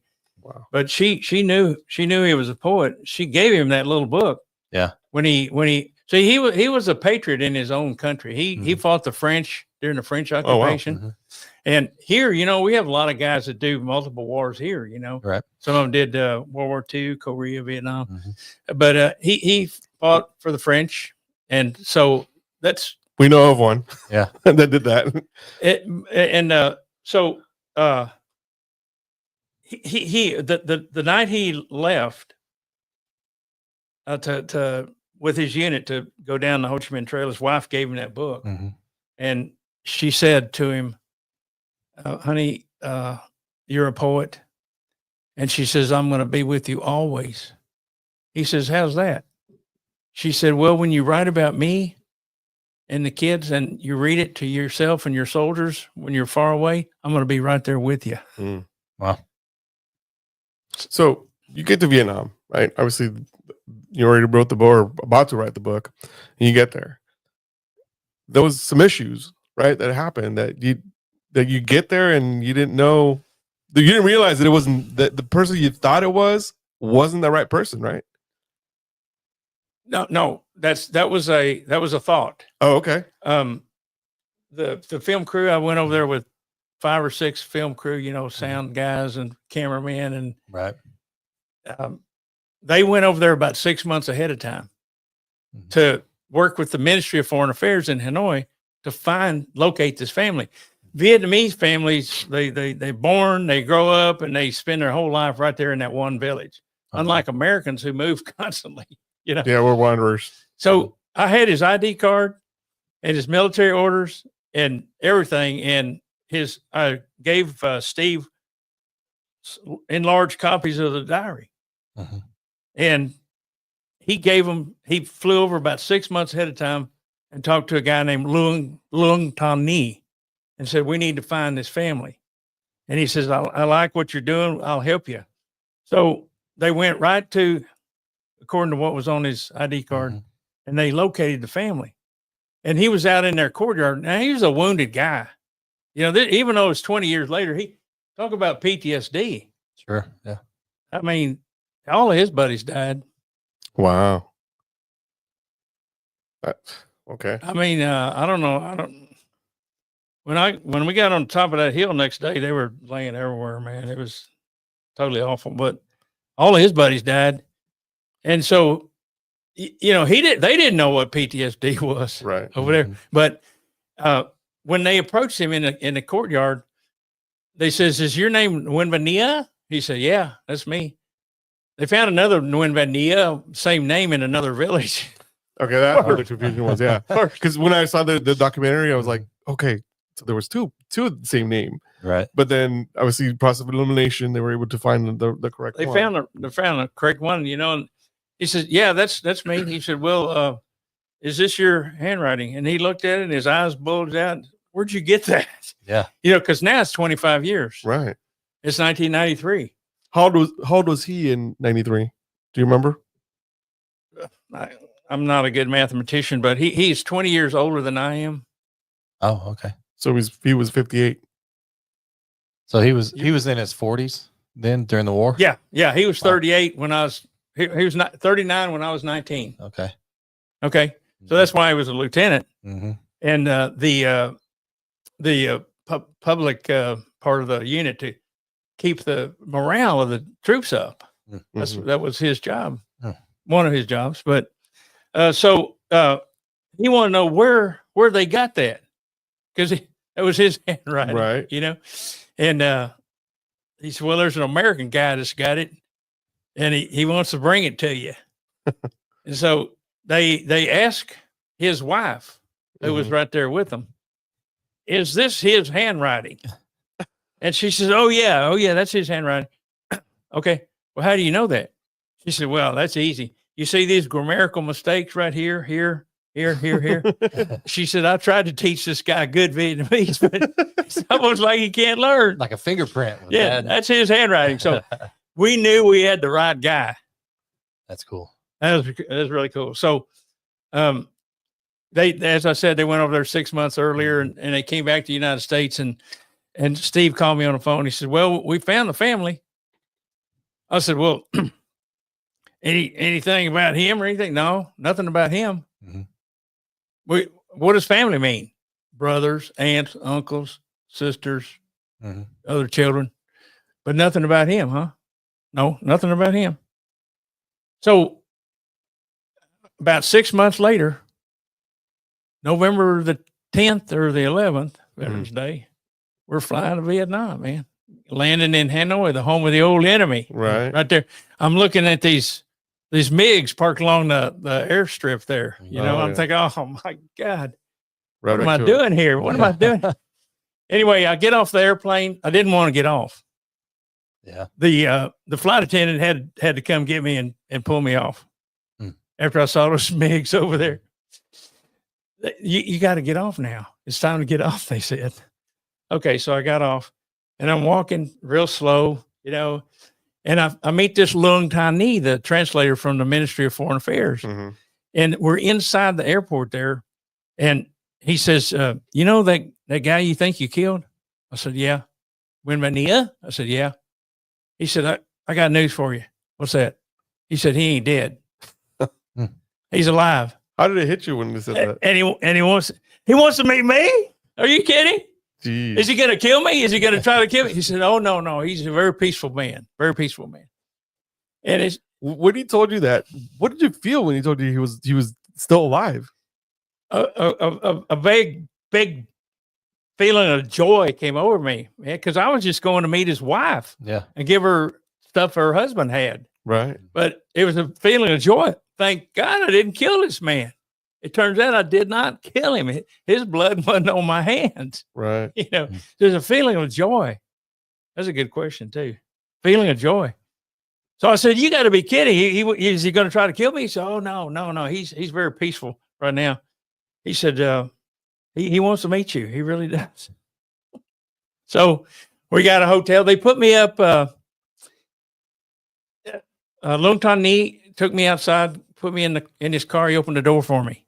He said, "Welcome, Mr. Ambassador."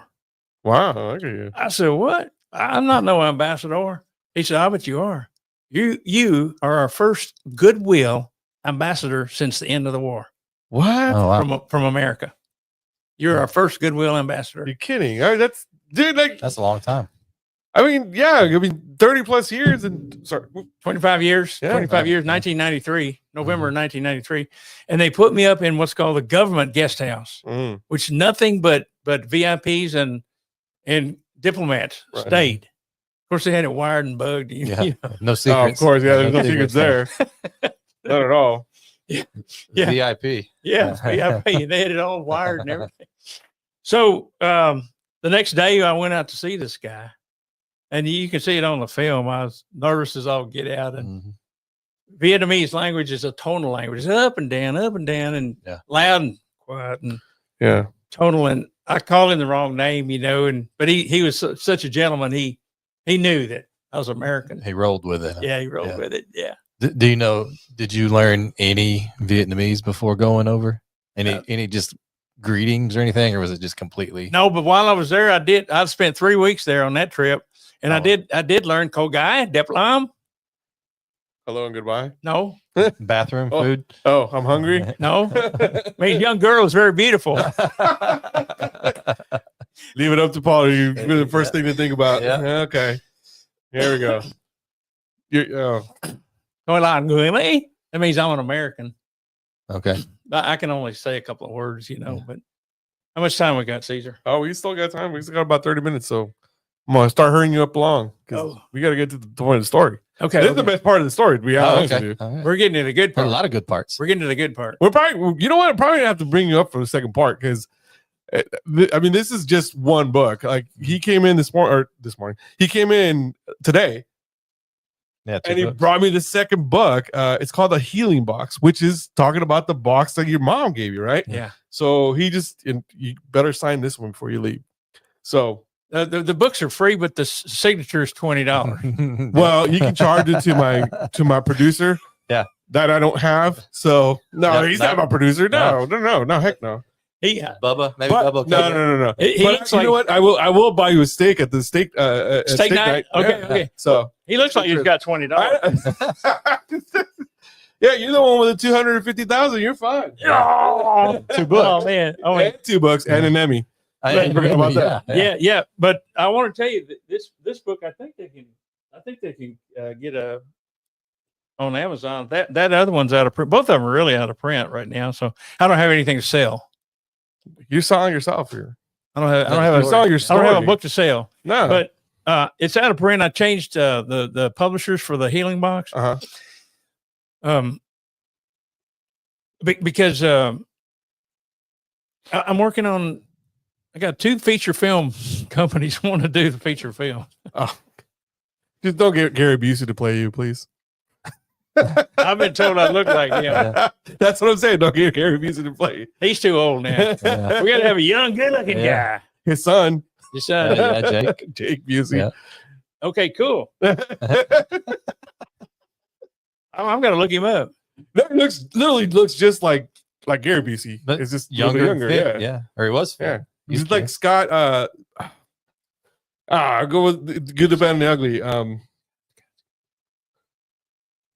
Famous freaking Eastwood. Clint Eastwood, not Scott. His son Scott. Yeah. Oh, okay. Yeah. Looks just like him. Like young, like 30-year-old version of. Yeah.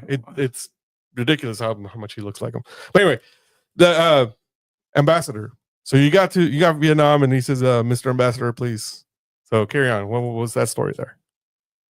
Well, they took me to the government guest house, and they treated me literally like an ambassador, you know. And I'm just a cowboy boots and blue jean kind of a guy, you know. I've never been good old Texan treated like that before, but they really treated me like gold. They really did. And I started seeing a different side of the Vietnamese people that most Americans, certainly during the war, did not see. They did, you know, we were taught that they're bad people, you know, and they're just. Well, that was the first war that peasants. was televised almost 24/7, right? So they were seeing only the bad parts of it, and obviously, you know, you know this quite well. If it bleeds, it leads, right? That's what they've always done with the media. If it bleeds, it leads, and that's where they were always doing it. So I think it was very impartial as to only showing one side of the story, that it's fitting our narrative for us to be there.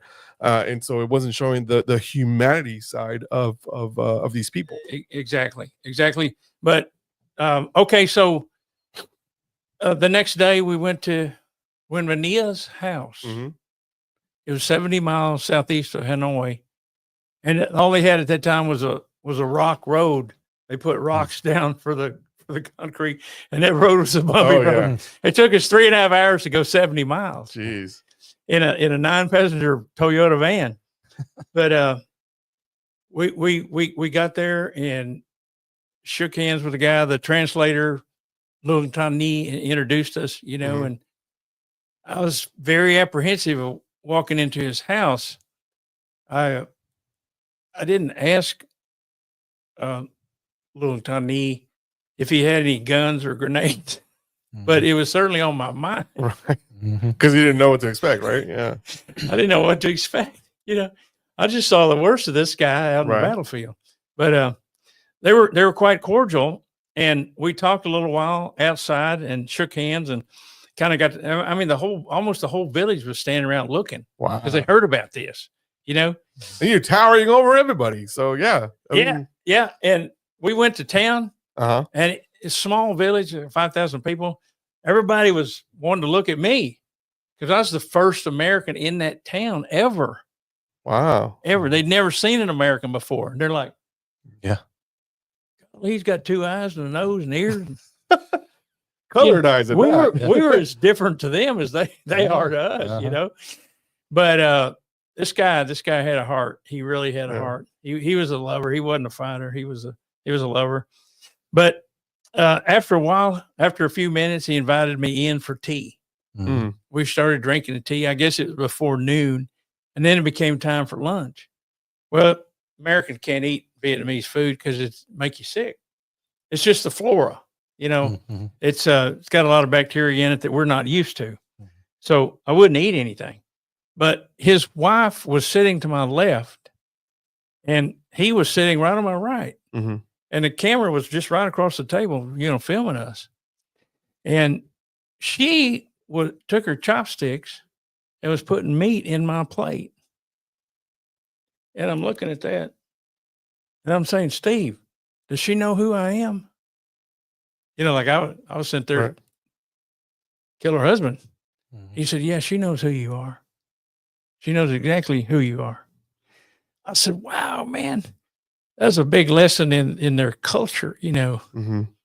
And so not long after that, I pulled out that box that I had, everything, and I gave it back to him a little piece by piece. And what was his reaction when he saw the diary? Well, because I mean, you had the first hand, but what did he feel? What did you feel like giving it to him, and what was his reaction? He did make the comment that he didn't think he'd ever see it again. He didn't think he'd ever get it back. Really? But there were some pictures in there, little pictures of girls. And I gave him the pictures of these girls, you know, and his wife was looking. She's looking. And I said, who's this? He kind of looked at it, you know, he said, oh, that's one of my Southern sisters. You know, he said girls would give you their pictures along the Ho Chi Minh Trail. Yeah. So I want to go back to, you guys have to definitely watch this documentary because it's great. But in the documentary itself, they were saying that you had when you were writing this book on your computer, there was a picture there that you thought was Mr. Nee, right? Yeah, that picture's in the book there. Right. I thought that was him, but it turned out not to be him. That's the one you're thinking of. Right. But it was just one of his buddies that got killed. He was one of the, yeah, that's exactly right. But yeah, that's crazy that you know his motivation for him to write this book, because you know his mom, your mother at that point, they interviewed her doing this documentary, and she's saying, well, every time I see him, he's just, you know, typing away at this computer with that picture right there and there, and that's all he's doing. And you know, for all those years, 3 years that you took to write this book, you know, that picture sat right next to him, like, you know, pounding away. And come to find out, it wasn't even him. It wasn't even him, you know. Did you have any pictures of him? No. Were any of them? No. Yeah. Not that I know of. But well, now he does, but you know, I mean, at the time, at the time, a bunch of pictures. No. A bunch of Ho Chi Minh girls and a stranger. The trail girls. Trail. Yeah.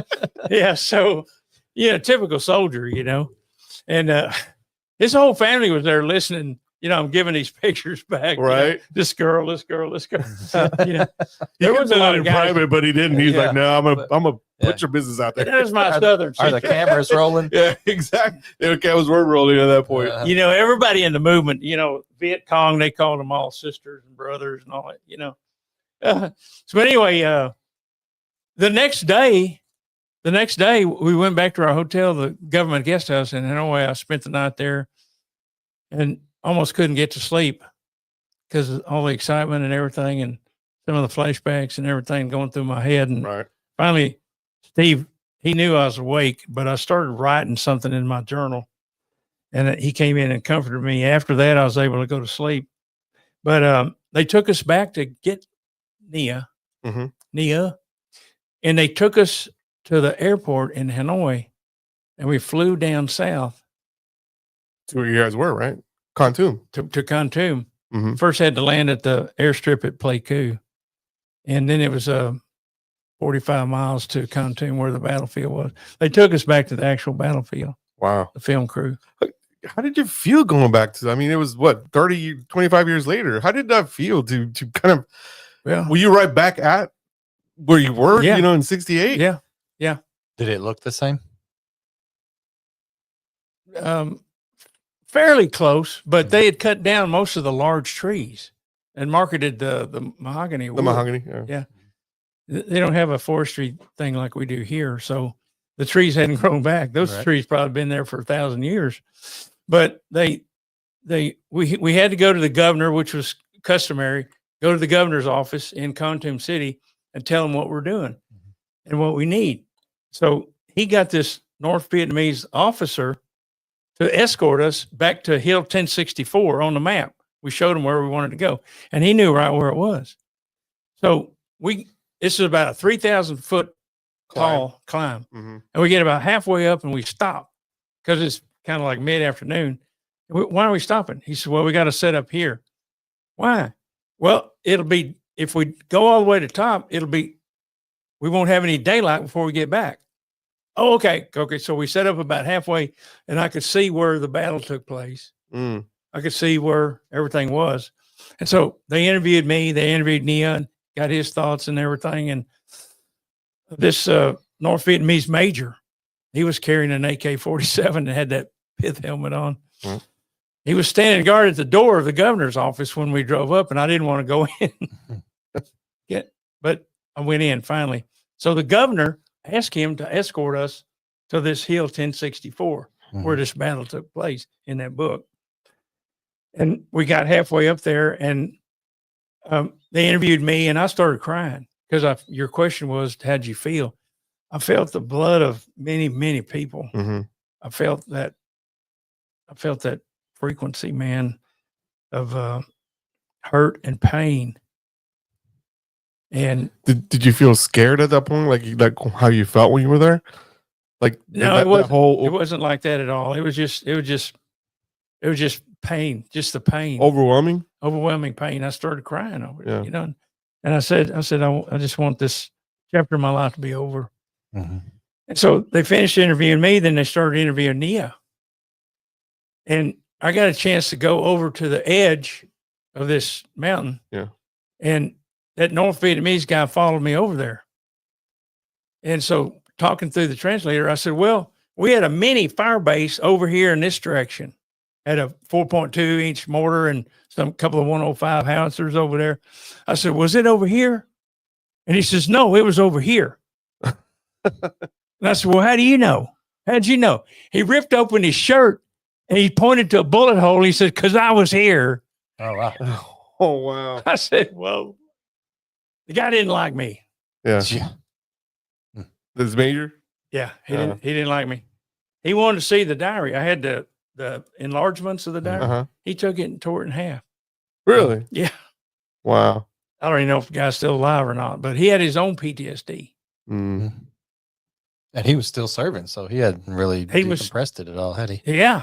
He was still wound up Mhm. tighter than a coil.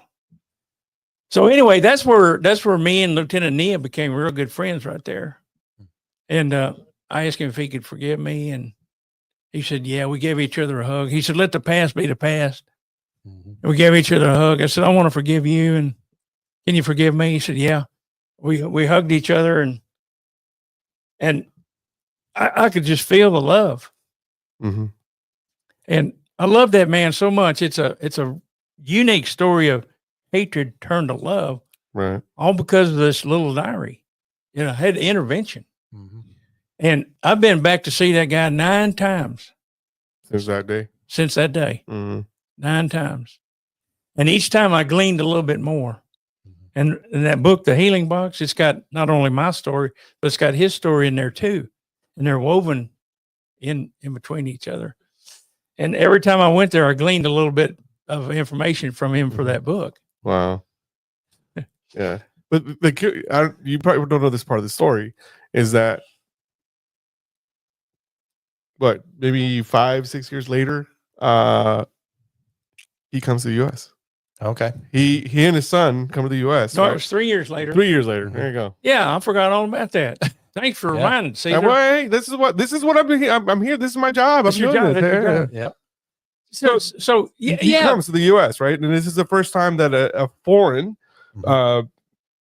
military member of a different country comes to the U.S. It's the very first time that I know of. There might have been others from World War II, maybe Korea. I don't know, but when he was looking at those pictures, he went like this without his glasses. I said, "What's wrong with your eyes?" He said, well, it was that Agent Orange you guys sprayed over, and it got in my eyes and burned my eyes. I said, oh, my gosh, that's terrible. So on the flight home, I told Steve Smith, the documentarian, I said, I want to do something else for that old man. He said, what do you got in mind? I said, I want to fly him to the United States, bring him to the United States, and maybe we can do some cataract surgery or something, restore his eyesight. He said, man, that's a great story. We can do another film. Yeah. But that's not the only thing that they did. So that was one of 2 things that they did for the man, because he came, and so I 3 years later I raised some more money. I went back to Vietnam and got him on an airplane and get a load of this. I'm in his house, and I say to him, and he had on a suit and a tie, ready to go to America.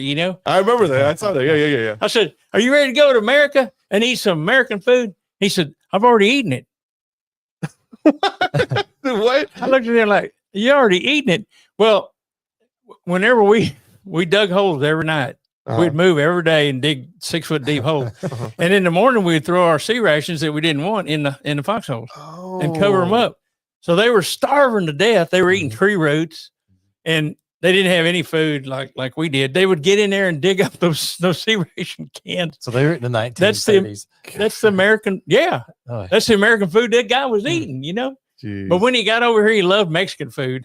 Who doesn't love Mexican food? Yeah, come on.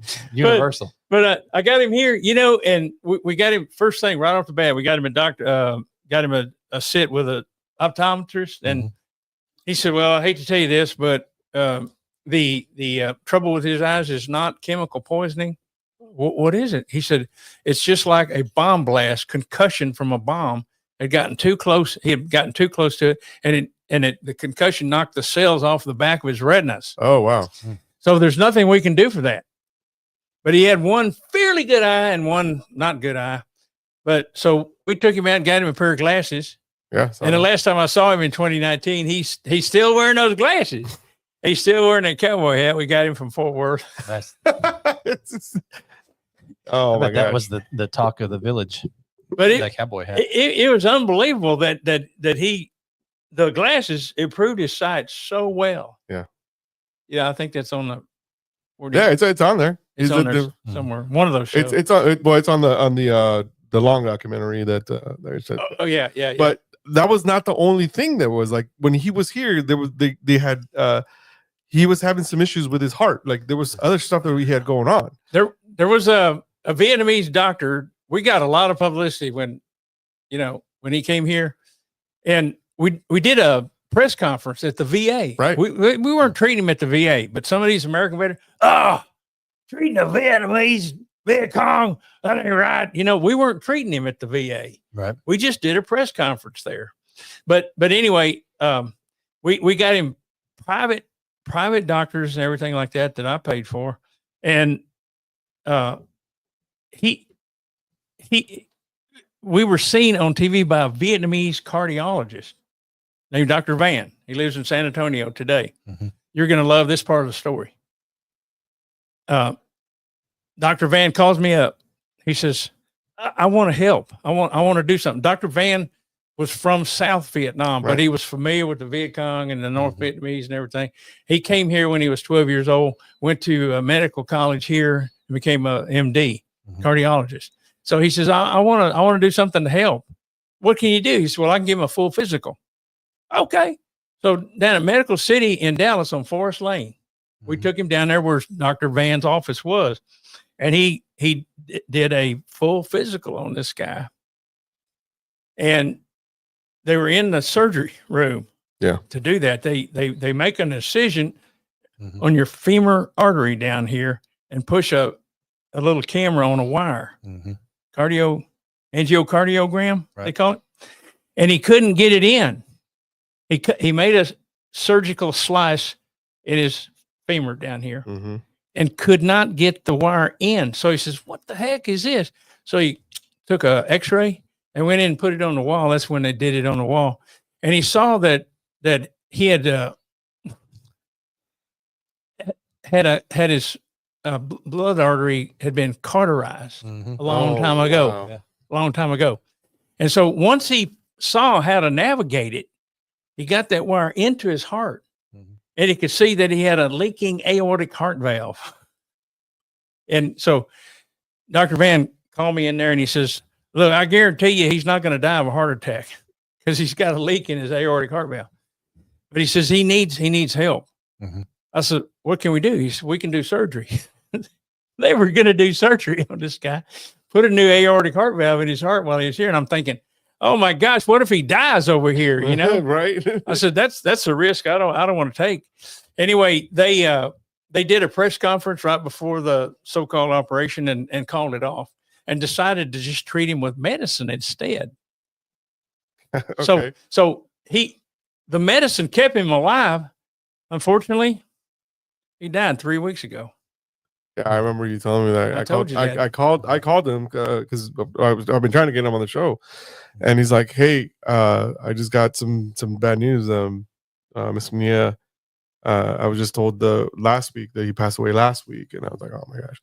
I'm like, "Are you okay?" And he's like, "Well, no, because he had developed, 30 years of friendship, right? So didn't see each other every day or whatever, but 30 years of friendship after such a 60 years of being together, right? Peace. Exactly. That's the message of this whole story here is about finding peace.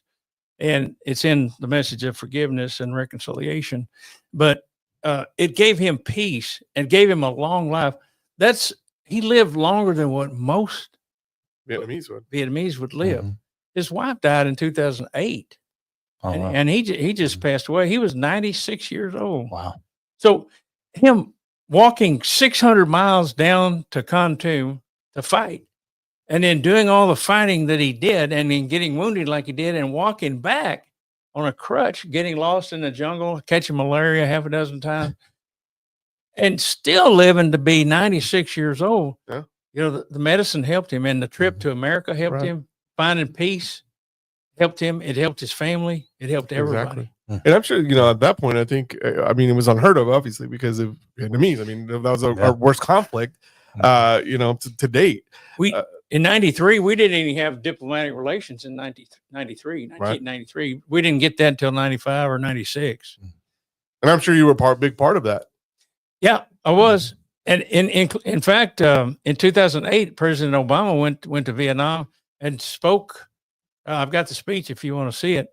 He spoke to 2,000 Vietnamese. And he said that the reason we have this friendship is you can trace it down to two soldiers, one on our side and one on the Vietnamese side. And he didn't mention us by name, but he was talking about Paul and Nia. That's cool. Yeah. Who are they? Who are these guys? He said that's the reason that they could find peace. Yeah. So that's cool. That's look.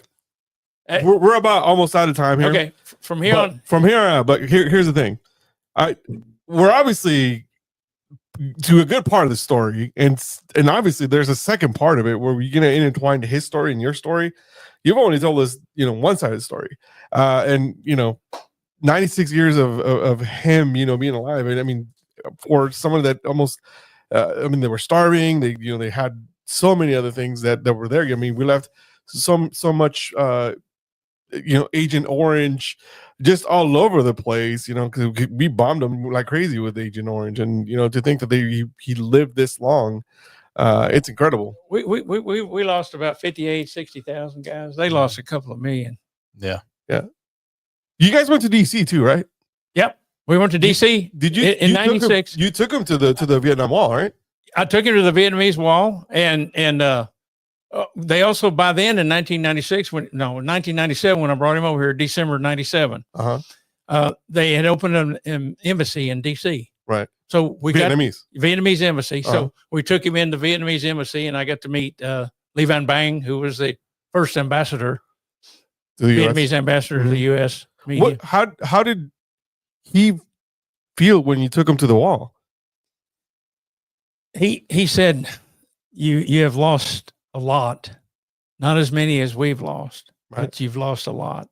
It grieved him. But there's a statue with 3 guys up there. You've been right? there? Yeah. I've been there. Yeah, it's. We stopped there and he looked at it. And he said, "It reminds me of war." The statue, not the wall. The statue. Yeah, the statue. He said that reminds me of wall. He said that's what y'all looked like back then. Wow.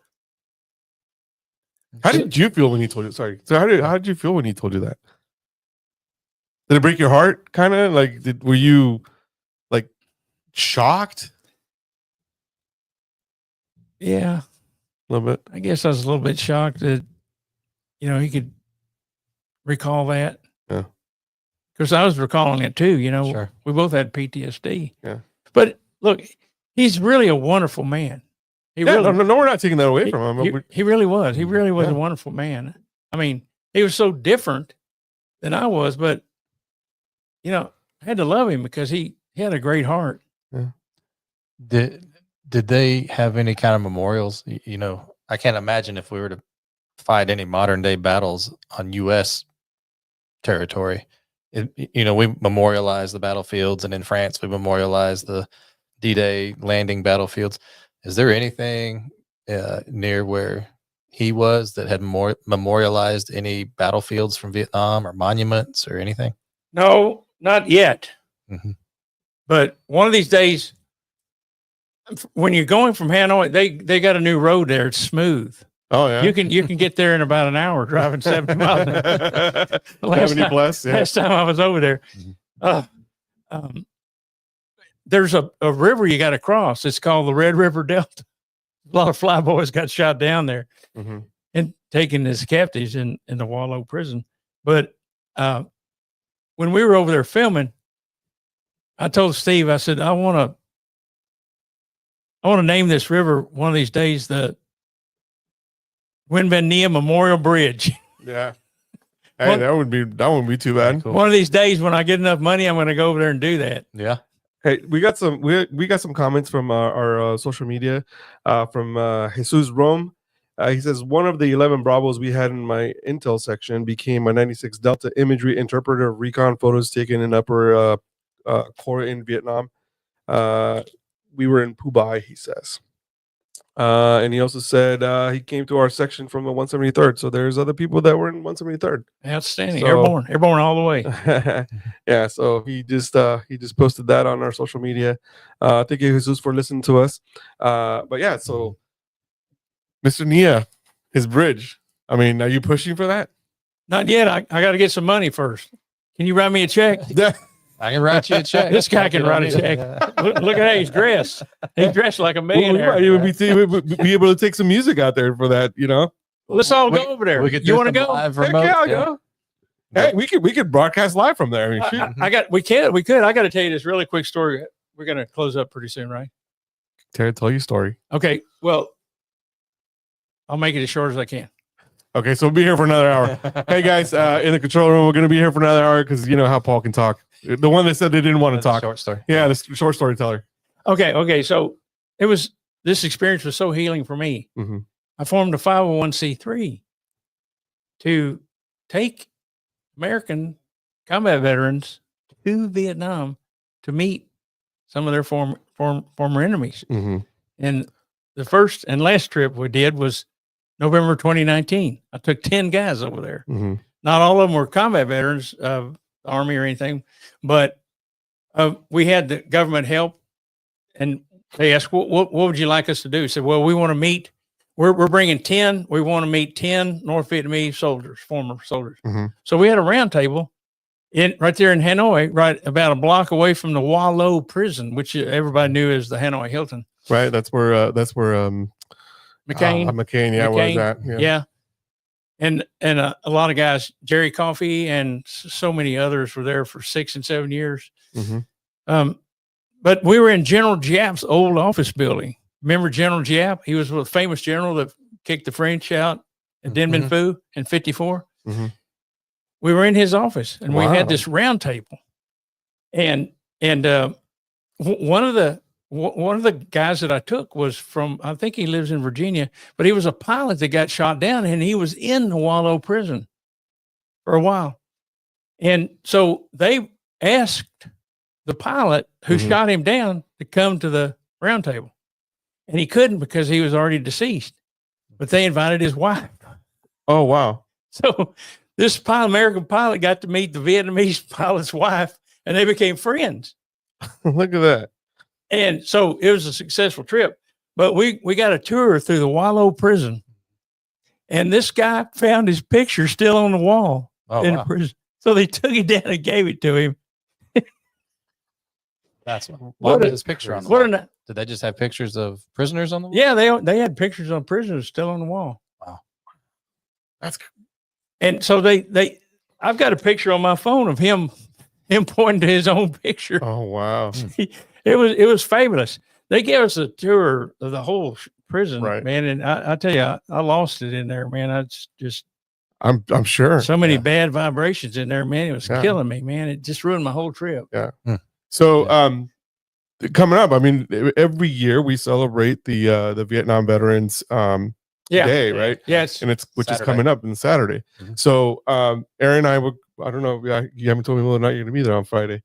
For I will Text not Summer be Hero. there Friday. Hey, he will not be there on Friday. But the last Friday of the month, here we were talking about earlier, Text Summer Hero, it's gonna take place this Friday at noon at the VFW in Sherman. The thing is that this month's recipient of the Text on My Hero, he is also a Vietnam veteran. He also wrote a book, and it's obviously his story is incredible. I believe he was a E3. I think he was a corporal, or sorry, a lance corporal. I think he was Army. I believe he was Army. I don't know. Yeah, I don't know. Yeah, at least one. Anyway, he wrote a book called "The Last Flight Out of not Hanoi. What was it? Saigon. Saigon. Thank you. Last Flight at Saigon. He was in that famous picture of the Helicopter. The helicopter. Yeah, lifting off Lifting the up. Airlift, Yep. yeah. He's in that picture, and he's going to be the recipient this Friday. So I'm inviting you to please come because I think that we can have a good press conference there, and also a good meet and greet with you for you to meet this guy, because obviously you guys have both have incredible stories to share, and I'm sure if you share his story, he shares your story. It'll be good. So I'd love to be there, but I'm going to be in Austin. oh, Austin can wait. He'll always be there. No, there's a girl down there. I'm going down. I'll go down to see this girl. You got to go see the trail girl. That's right. Yeah. You have a picture of her in your diary? No, No. I do, but not on this. Cell side. phone. Not with me. Yeah. Not with me tonight. Yeah. Well, I am single though, so You'll have to see it on the news, and I'll try to see if I can get the. I appreciate the invite very much, and I would like to be there. Every month. Yeah, It's once a always month. the last Friday of the month. Really? Yeah. Mhm. 12 o'clock Can I make another one? every month. Okay. Yeah, but I don't know who the recipient is for the next one.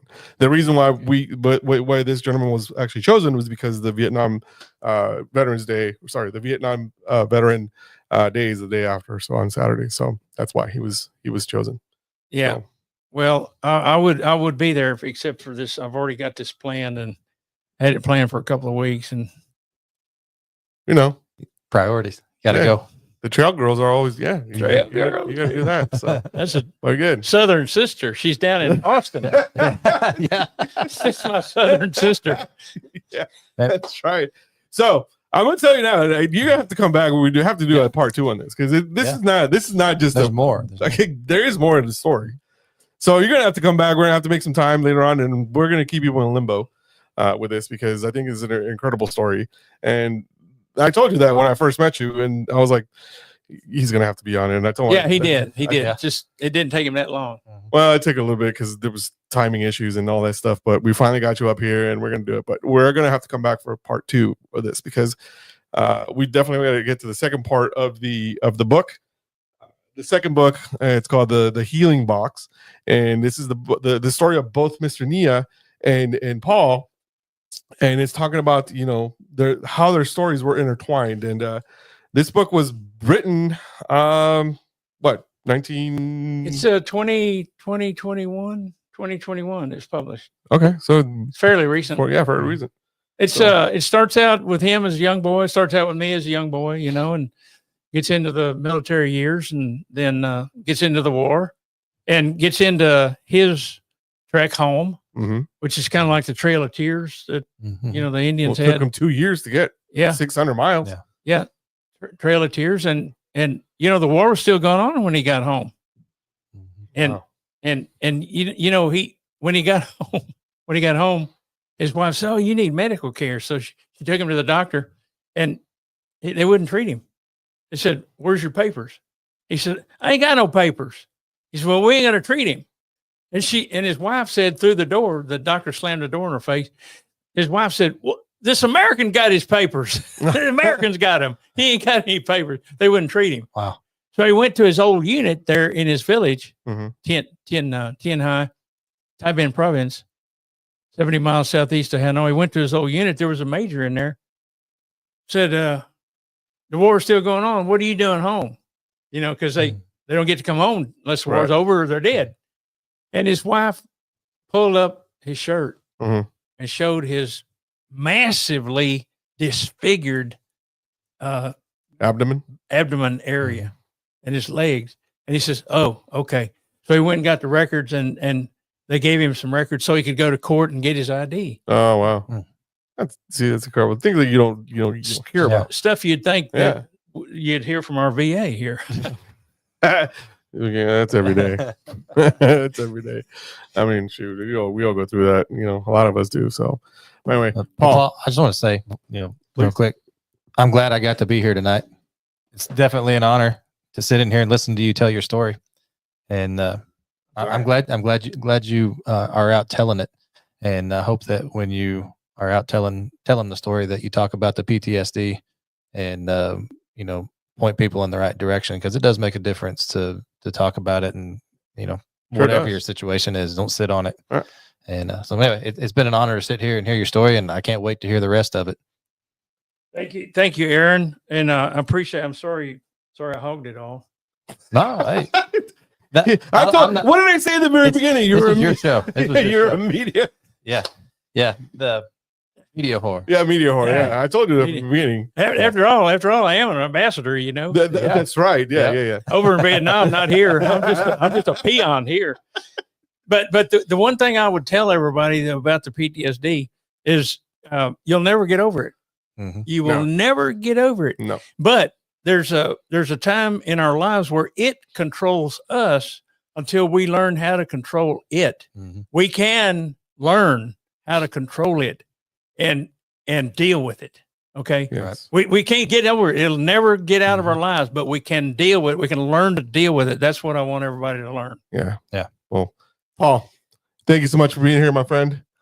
And like I said, part 2 on this. We're gonna have to come back and do another one. Not next week. No. We're gonna have to keep people in limbo, but you're gonna come back I'll because come back. this Yeah, is I'll come back. a great thing. Anytime. Yeah. So you guys have been listening to the Battle Rhythm podcast. This has been an incredible show today. I'm just so glad that you finally were able to come here, and Aaron, it was just great having you.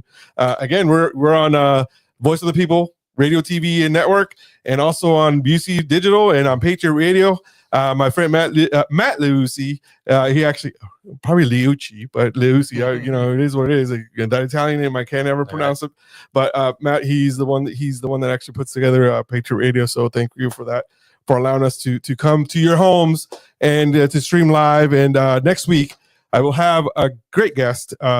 Next week, she is the vice president, I believe, of the Chamber of Commerce, Whitney. Yeah. Tilly. Yeah, there you go. I was waiting to pull it out. I was on you with T. I was like, Tilly. And then that reminds me of the show that my daughter's watching right now called the Greenhouse or something. Anyway, I don't know that one of the characters' name is Tilly. Oh. But yeah, Whitney Tilly will be here to tell Whitney's awesome. Her story of something that she just went through traumatically, unfortunately. So, but we'll get through that story next week. It's gonna be a good show. The only thing I'm gonna put out on that is that, like you said, from a tragedy, there's always something that something good that comes out of it, right? So, positive, negative. The negative stuff is obviously behind, but what's coming out of that experience, it's always a good thing. So, I invite you guys to come back soon for you as well, Aaron, and we'll be back next week. Like I said, with Whitney Tilly, she'll be here next week. And don't forget, if you want to find these books, I believe they're on Amazon, right? The Healing Box by Paul Reed. Yeah, it is. There's a couple of booksellers. You may be able to get a copy of it. I don't know if you can or not, but I'm pretty sure you can get this one, a digitized version of the Kontum Diary. Yeah, the Kontum Diary is the beginning of it all. And obviously that's chapter 5 is the one that you definitely want to read. Chapter 5. So I'm still on that. So yeah, he's gonna sign my book. So sign it right here. Well, we will see you guys, everybody, next week. Thank you guys for tuning in. I will see you guys next week. My name is Caesar with the Battle Rhythm Podcast. Aaron, thank you so much for being here today. And then Paul, always a pleasure. So I will see you at steak night. Yes, sir. I want my steak. I do owe you a steak. With that, I bet you guys do. Thank you so much.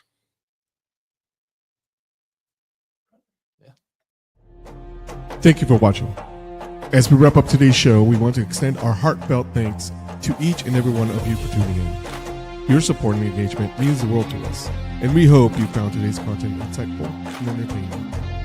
This episode, along with all previous shows, is available on all major media platforms. Whether you prefer to listen on Spotify, Apple Podcasts, or watch YouTube, we got you covered. Be sure to subscribe, rate, and leave a review to help us reach more listeners just like you. We'd love to hear your thoughts and feedback. Connect with us on social media, where you can join us in our conversation and stay updated on the latest news and episodes. Follow us on Twitter, Instagram, and Facebook. Thank you once again for being part of the Voice of the People, U.S.A. Radio, and TV Network. We look forward to bringing you more exciting content in our upcoming episodes. Until next time, take care.